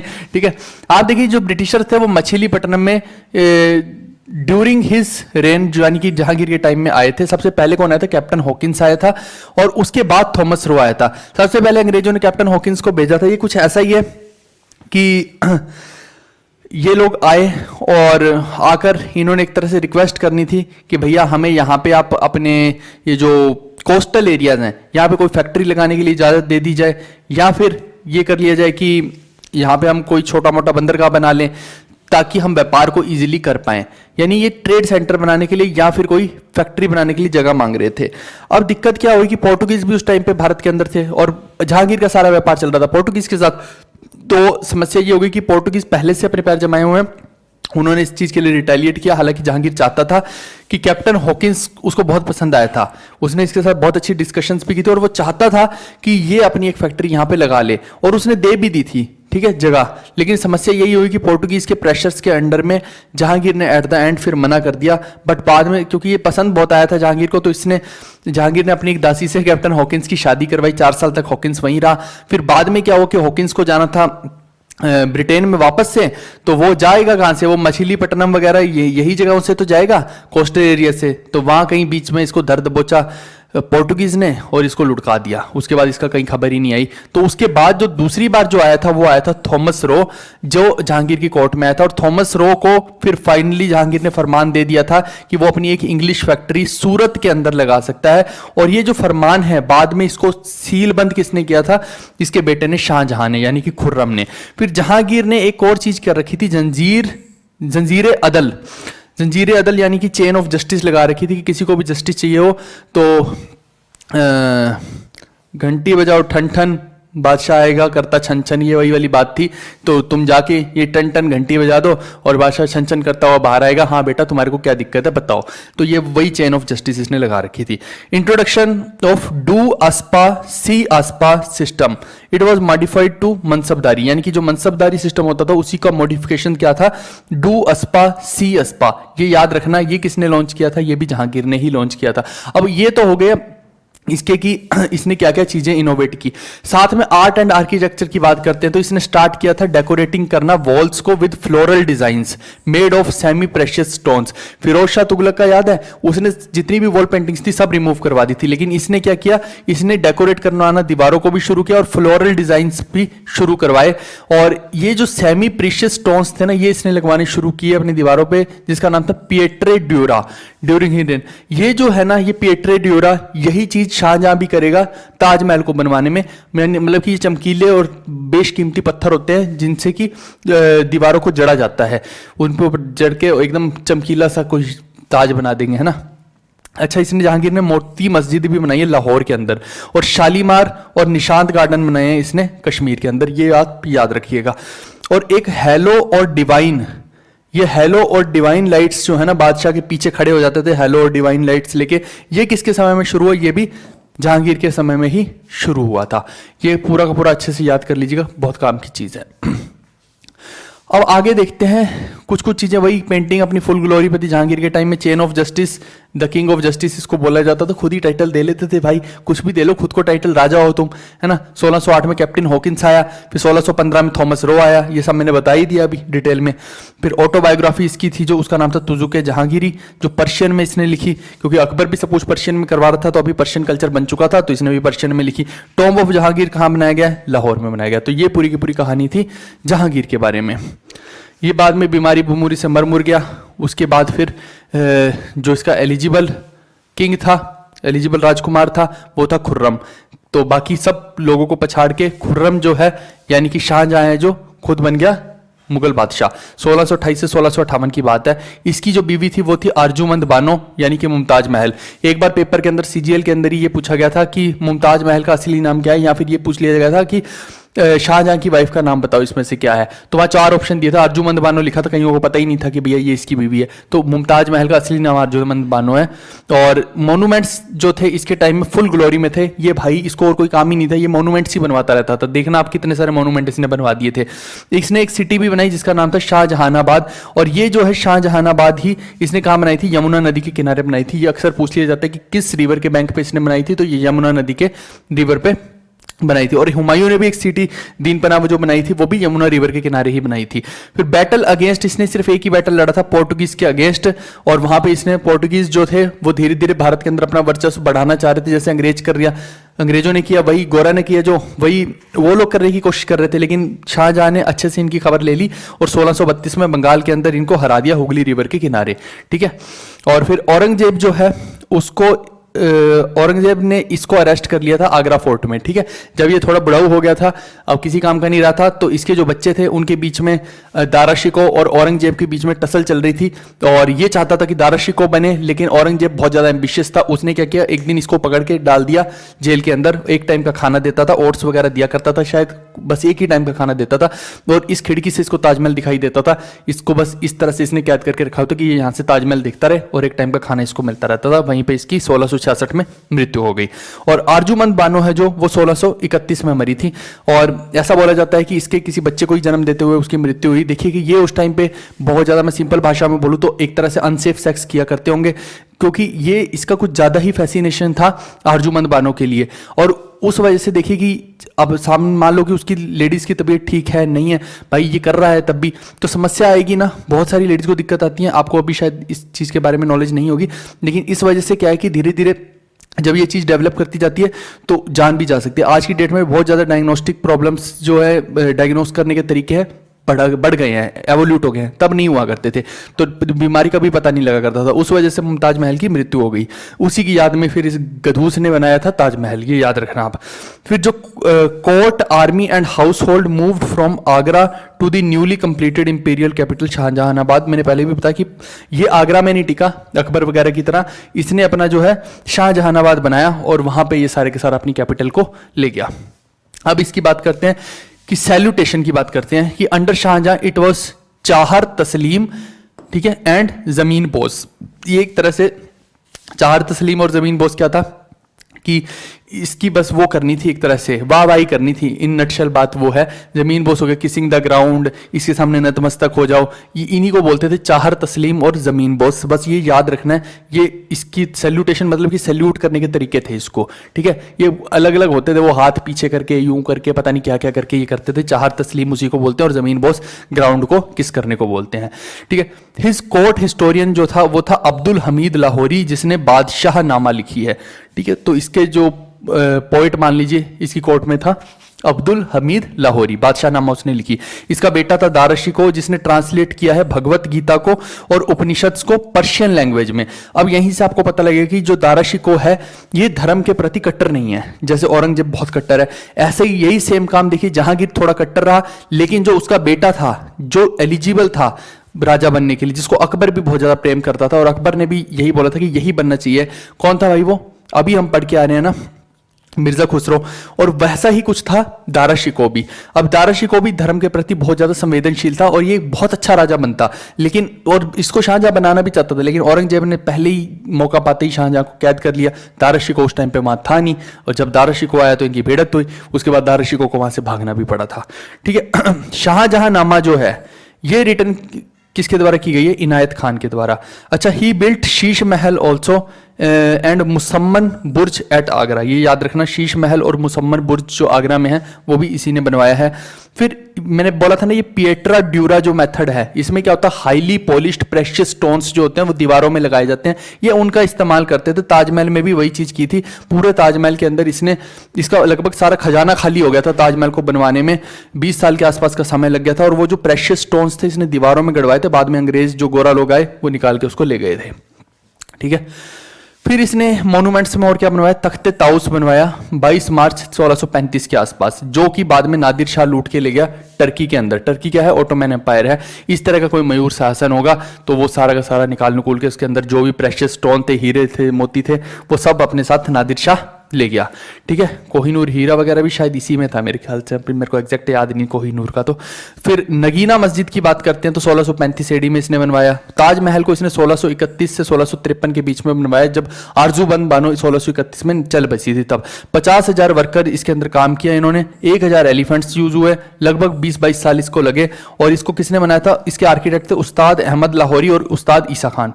अब कुछ लोग बोलते हैं कि भैया इनके सबके हाथ कटवा दिए थे। भाई 50,000 वर्करों के हाथ कटवाने में डेली अगर ये 1,000 वर्कर के भी कटवाए, 1,000 के भी पॉसिबल नहीं है भैया डेली कटवाना। कितने दिन तो इसको हाथ कटवाने में लग जाएंगे? क्या इसको और कोई काम नहीं था बादशाह को? ये सारा दिन हाथ ही कटवाता रहता। भाई सोचने वाली यार हंसी आ जाती है ऐसी बात लोगों की सुन के। तो ऐसा कुछ नहीं था, सिर्फ उस्ताद ईशा खान और उस्ताद अहमद लाहौरी के हाथ कटवाए थे। वो तो लेबरर थे भाई, लेबरर के हाथ कट के क्या करोगे? लेबरर को घंटा कुछ पता भी नहीं है, उसका दिमाग भी यूज नहीं हो रहा है, दिमाग तो आर्किटेक्ट का यूज हुआ है। इसीलिए कटवाए थे कि ताजमहल जैसा कोई अजूबा दोबारा कोई और बना ना पाए। तो आर्किटेक्ट के हाथ कटवाए थे इन दोनों के। फिर रेड फोर्ट की बात करते हैं 1638 एडी में इसने बनाया। जामा मस्जिद की बात करें तो 1644 एडी में बनाया। मोती मस्जिद इसने 1648 एडी में बनाया, ठीक है। एक औरंगजेब ने भी मोती मस्जिद बनवा रखा है, लेकिन इसने बनवाया है लाल किले के अंदर। लेकिन ये जो मोती मस्जिद है ये मेन वाला है, ये अलग है, और वो लाल किले वाला है। ये दोनों में डिफरेंस याद रखना आप, ठीक है। ये मोती मस्जिद है। चलिए, ये हो गया शाहजहां के बारे में, ज्यादा मेन नहीं था। अब हम औरंगजेब के ऊपर आते हैं। औरंगजेब का टेन्योर चलता है 1658 से 1707 के बीच में। औरंगजेब का देखिए इसने टाइटल क्या क्या ले रखे थे। एक तो जिंदा पीर टाइटल, शाही दरवेश, और खुद को आलमगीर। ये खुद को ही पीर बताया करता था, खुद को ही आलमगीर बताया करता था, यानी कि ये भाई साहब अलग ही लेवल के थे, है ना। ये खुद को ही भगवान बताने के फिर रहे थे। और इसकी वाइफ का नाम दिलरास बानो था। ये अक्सर पेपर में अभी तक नहीं आया, ये आ सकता है जैसे आरजूमंद बानो को आया, ऐसे दिलरास बानो को आ सकता है। इसको रबिया उल दौरानी भी बोला जाता था। फिर 1658 में इसने क्या किया? After capturing Shahjahan, coronation ceremony अपनी कर ली, यानी अपना राज्याभिषेक कर लिया। 1658 में इसने शाहजहां को पकड़ा, लेकिन अभी तक क्योंकि दारा शिकोह था और उत्तराधिकारी उसी को घोषित कर रखा था शाहजहां ने, तो 1658 से 59 के बीच में बैटल ऑफ धर्मत होता है या बैटल ऑफ देवराय होता है। ये इसमें क्या करता है, दारा शिकोह को हरा देता है और मार देता है, और उसके बाद खुद दोबारा से अपनी कोरोनेशन करवाता है ताकि किसी को कोई शक ना रहे। ऐसा व्यक्ति था ये, तो खुद की कोरोनेशन दोबारा करवा रहा है 1659 में रेड फोर्ट में, आफ्टर डिफीटिंग दी दारा शिकोह। ठीक है भाई। अब 1659 में क्या करता है, ये अबोलिश करता है नौरोज फेस्टिवल को। नौरोज फेस्टिवल दिल्ली सल्तनत का चला हुआ था, बलबन ने इसको चलाया था, आपको याद हो तो, गियासुद्दीन बलबन ने। क्यों चलाया था, क्योंकि पर्शियन कल्चर को इंट्रोड्यूस करने के लिए, लेकिन ये नौरोज फेस्टिवल को बंद कर देता है। फिर 1669 में ये क्या करता है, झरोखा दर्शन को भी बंद कर देता है, यानी ये वीमेन इंपावरमेंट से इसको कोई मतलब नहीं था। ये एकदम मैनमेड सोसाइटी, जो आदमी जात है ना वही चलाएगी सब कुछ, ये उसमें बिलीव करता था। तो साथ में ही इसने जितने भी म्यूजिशियन थे, इसको लगता था कि भैया ये सब इस्लाम के खिलाफ है, उनको भी इसने निकाल दिया था। खुद ये वीणा बहुत बजाया करता था, टैन टैन टैन टैन, है ना, और बाकी म्यूजिशियन इसने बंद कर दिया, यानी खुद ये कुछ भी कर सकते हैं, बाकी लोग नहीं कर सकते, म्यूजिशियन का पत्ता साफ। फिर 1670 में क्या हुआ, इसने तुलादान सिस्टम जो होता है ना, जैसे मान लीजिए कि बच्चा है, कोई नवजीवन वाला बच्चा आया, नया बच्चा आया, वो एक तकड़ी की तरफ वो और दूसरी तरफ मान लो लड्डू हैं या कुछ भी है, ऐसा सिस्टम हो रहा है। तो पहले सोना चांदी भी हुआ करता था, अलग अलग चीजें होती थी, इसने पूरा का पूरा तुलादान सिस्टम बंद कर दिया। आज की डेट में भी कई जगह होता है ये। फिर 1679 में इसने री इम्पोज किया जजिया को और पिलग्रिमेज टैक्स को। ठीक है भाई, एक सेकंड रुकिए। हाँ ठीक है, ये गलती से पहले मैंने 1669 लिख दिया था, 1679 में ये चीज़ हुई है कि इसने री इम्पोज किया था, जजिया को दोबारा से लगा दिया था, और इसने क्या किया था, पिलग्रिमेज टैक्स को भी लगा दिया था, यानी कि तीर्थ यात्रा पे जाओगे तो फिर से तुम्हारे ऊपर टैक्स लगेगा।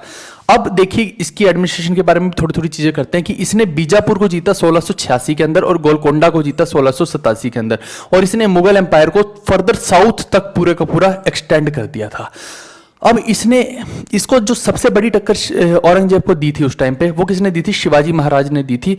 और देखिए उस टाइम पे बहुत सारे किले शिवाजी महाराज हारे भी, जो उन्होंने औरंगजेब को वापस दिए, लेकिन बाद में फिर से एक बारी सेना जुटा के उन्होंने सारे के सारे वापस भी लिए। तो ये बहुत वो होता है ना कि शेर एक कदम पीछे हटाए तो बाद में फिर वो झपट्टा ही मारता है, वही वाली चीज होती है। तो शिवाजी महाराज ने इसकी नाक में दम कर रखा था और पूरी की पूरी अपनी इंडिपेंडेंट स्टेट कार्व कर ली थी, यानी मराठा एम्पायर इसके चंगुल से छुड़ा के अपना अलग से बना के रखा हुआ था। तो ये बहुत बड़ी चीज की थी इन्होंने, ये शिवाजी महाराजा और ये औरंगजेब, आप देख सकते हैं। फिर डिसकंटिन्यू इसने कर दिया ऑफिशियल डिपार्टमेंट ऑफ हिस्ट्री को, इसको हिस्ट्री से भी कोई मतलब नहीं था, उसको भी बंद कर दिया। जो जो इसका दिल करे जा रहा था ये करे जा रहा था। फिर इसने इशू किया जवाबित आलमगीरी, यानी कि डिक्री ऑफ औरंगजेब और सेकुलर लॉ, ये इसने अपना ही एक लॉ बना दिया जिसको कि इसने जवाबिती आलमगीरी बोला। और इसके लिए इसने अपॉइंट कर दिया मुतासिब्स को कि तुम लोग इस पूरे के पूरे मॉरल कोड को हर जगह पे लागू करोगे। मॉरल कोड एक तरह से वही हो गया ना कि तुम बैंड बाजा नहीं बजा सकते, तुम दारू नहीं पी सकते, ये नहीं कर सकते, वो नहीं कर सकते। ये देखो ड्रिंकिंग भी इसने प्रोहिबिट कर दी थी, और कल्टीवेशन ऑफ भांग जो होता है, अफीम होता है, ये सब भी इसने बैन कर दिया था। तो टोबैको किसने बैन किया था पहले, जहांगीर ने किया। इसने क्या किया, दारू भी बंद कर दी, भांग पीना भी बंद कर दिया।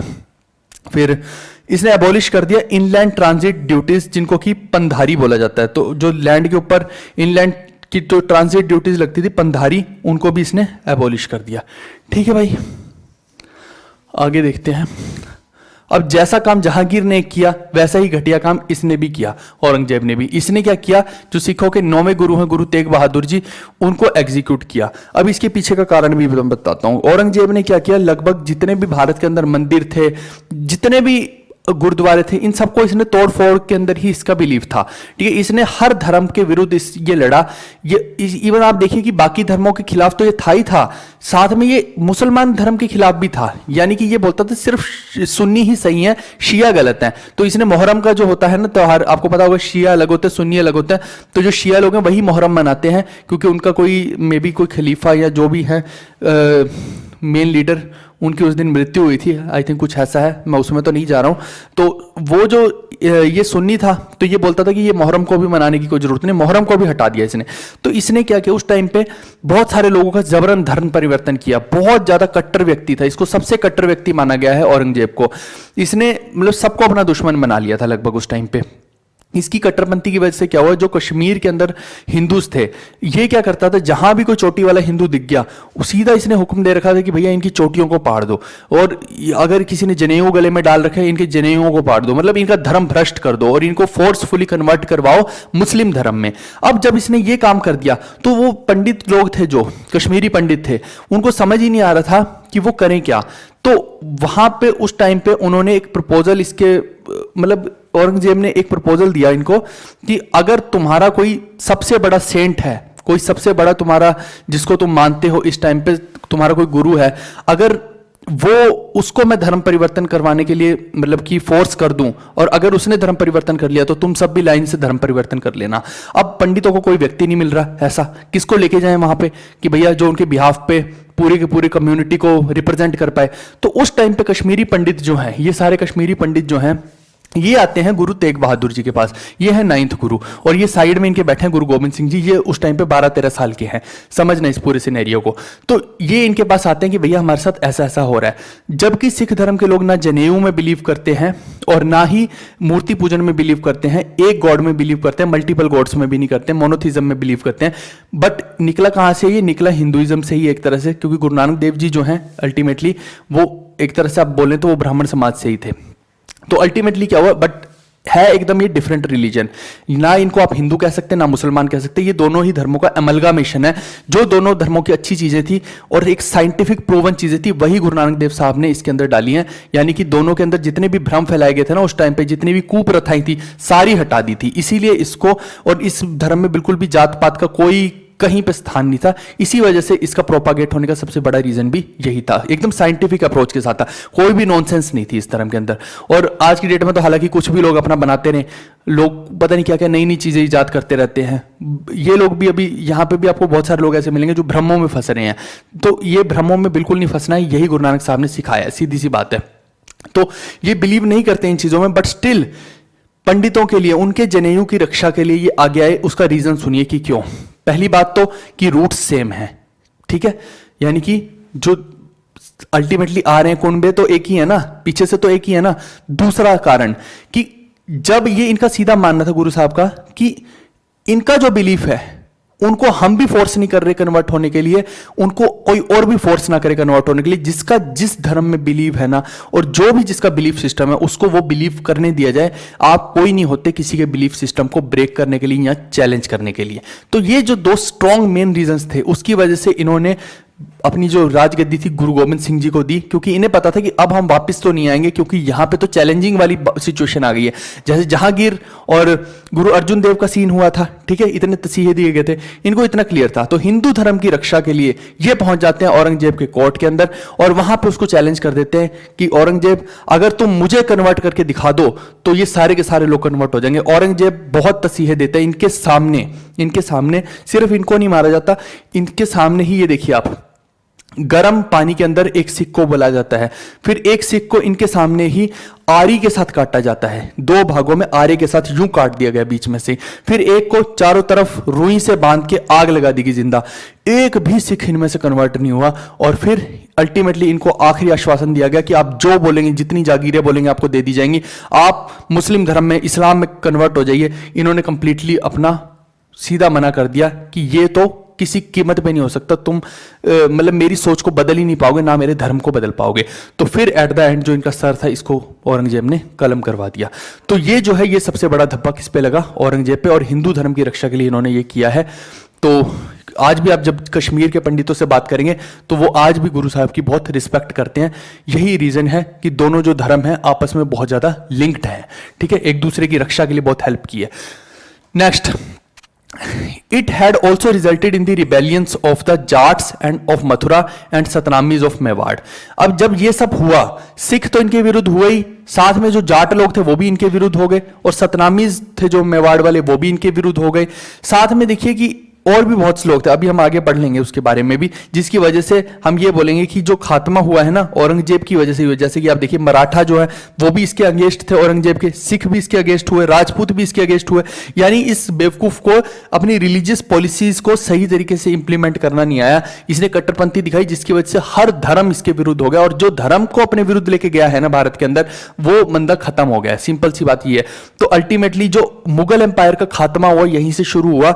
ये औरंगजेब सबसे बड़ा जिम्मेदार है इस चीज का। और ये तो है ही था, रिलीजियस पॉलिसी इसकी जो थी, बैड रिलीजियस पॉलिसी, साथ में जो मनसबदारी सिस्टम में इतने इतने पैसे दे दिया करता था। ये देखिए mansabdari system created an additional rank mashrut, एक इसने अलग से रैंक मशरूत भी बना दिया, और मनसबदारों को बहुत बहुत धन दे दिया करते थे ये लोग। तो उस वजह से क्या हो गया कि वो भी एक कारण बना इनके डाउनफॉल का।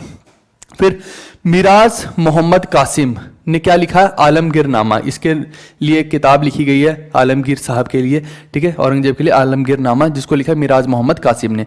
He was also not tolerant of other Muslim sects, ये मैंने पहले ही बता दिया, मोहर्रम के भी खिलाफ था, यानी कि जो शिया लोग हैं उनके भी ये व्यक्ति खिलाफ ही था।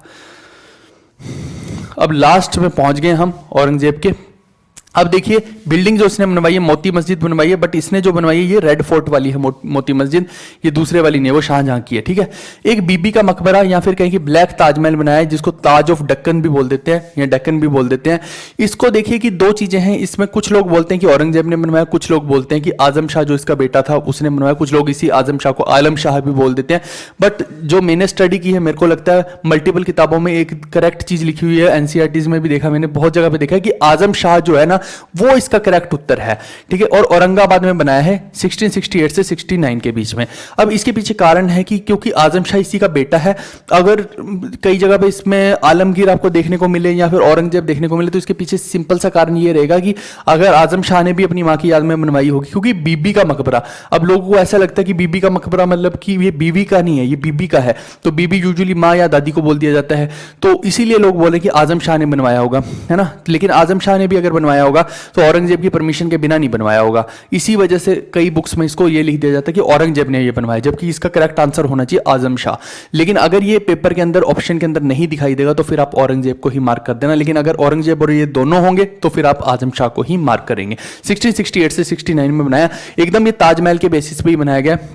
और यहाँ पे जो दिलदास बानो है उसकी ऐसा बोला जाता है कि उसकी भी मृत्यु वही हुई है, जैसे अनसेफ सेक्स वगैरह ये लोग करते थे, ये सब चीज़ों की वजह से वो भी शायद एक बच्चे को जन्म देते हुए उसकी डेथ हुई है, ठीक है।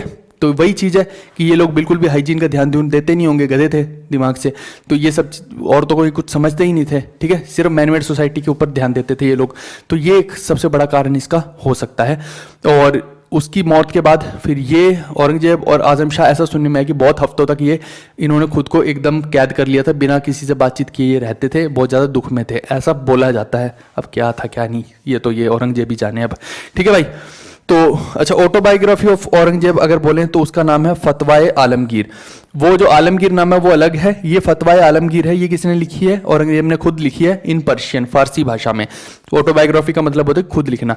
और एक जो इसका टॉम्ब है 1707 में बनाया गया, जब औरंगजेब मर गया था, औरंगाबाद में बनाया गया था। और ये जो ब्लैक ताजमहल है ये भी कहाँ बनाया गया, औरंगाबाद में बनाया गया है, ठीक है।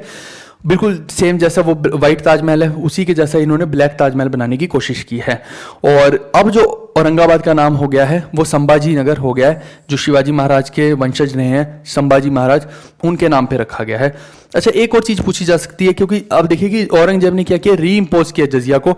तो फर्स्ट टाइम अगर जजिया इंट्रोड्यूस करने की बात होगी तो मोहम्मद बिन कासिम आएगा, जो कि एक अरब इन्वेडर था, अरब इन्वेडर था, या फिर आप कहें कि ईरान से आया था, अल हजाज ने जिसको भेजा था। But sometimes in options they don't give the name of Qasim, then tick the Firoz Shah Tughlaq, ये ध्यान रखना आप। और अगर फिरोज शाह तुगलक भी नहीं है वहां पे तो दोबारा री इम्पोज किसने किया, मुगल एम्पायर की बात करते हैं तो फिर दोबारा से री इम्पोज किसने किया है, औरंगजेब ने किया है। तो ये पूरी की पूरी कहानी जो थी ये यहां तक थी औरंगजेब की कहानी, ठीक है। इसको आप देख लीजिए एक बारी पूरे को, तो आई होप कि आपको क्लियर हो गया होगा।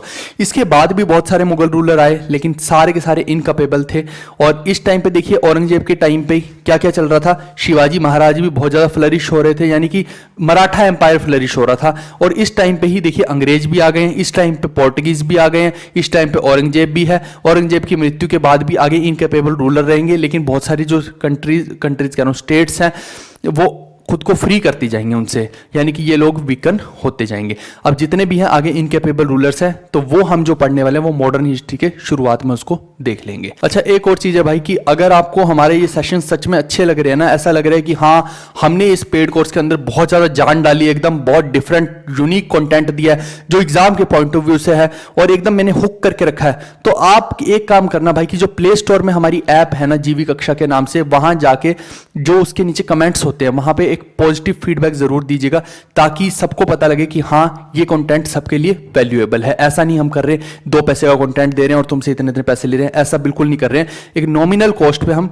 एकदम यूनिक पूरी मार्केट से अलग कंटेंट दे रहे हैं। अगर सच में लग रहा है ना तो जाके जरूर हमारी ऐप को एक तो 5 स्टार रेटिंग कीजिए और वहां पे एक अच्छा कमेंट भी बताइए जो आपका पॉजिटिव फीडबैक खुद को आपको फील हो रहा है कि हमारे कंटेंट से आपको हेल्प हो रही है। Okay guys, bye bye, take care, see you, love you all.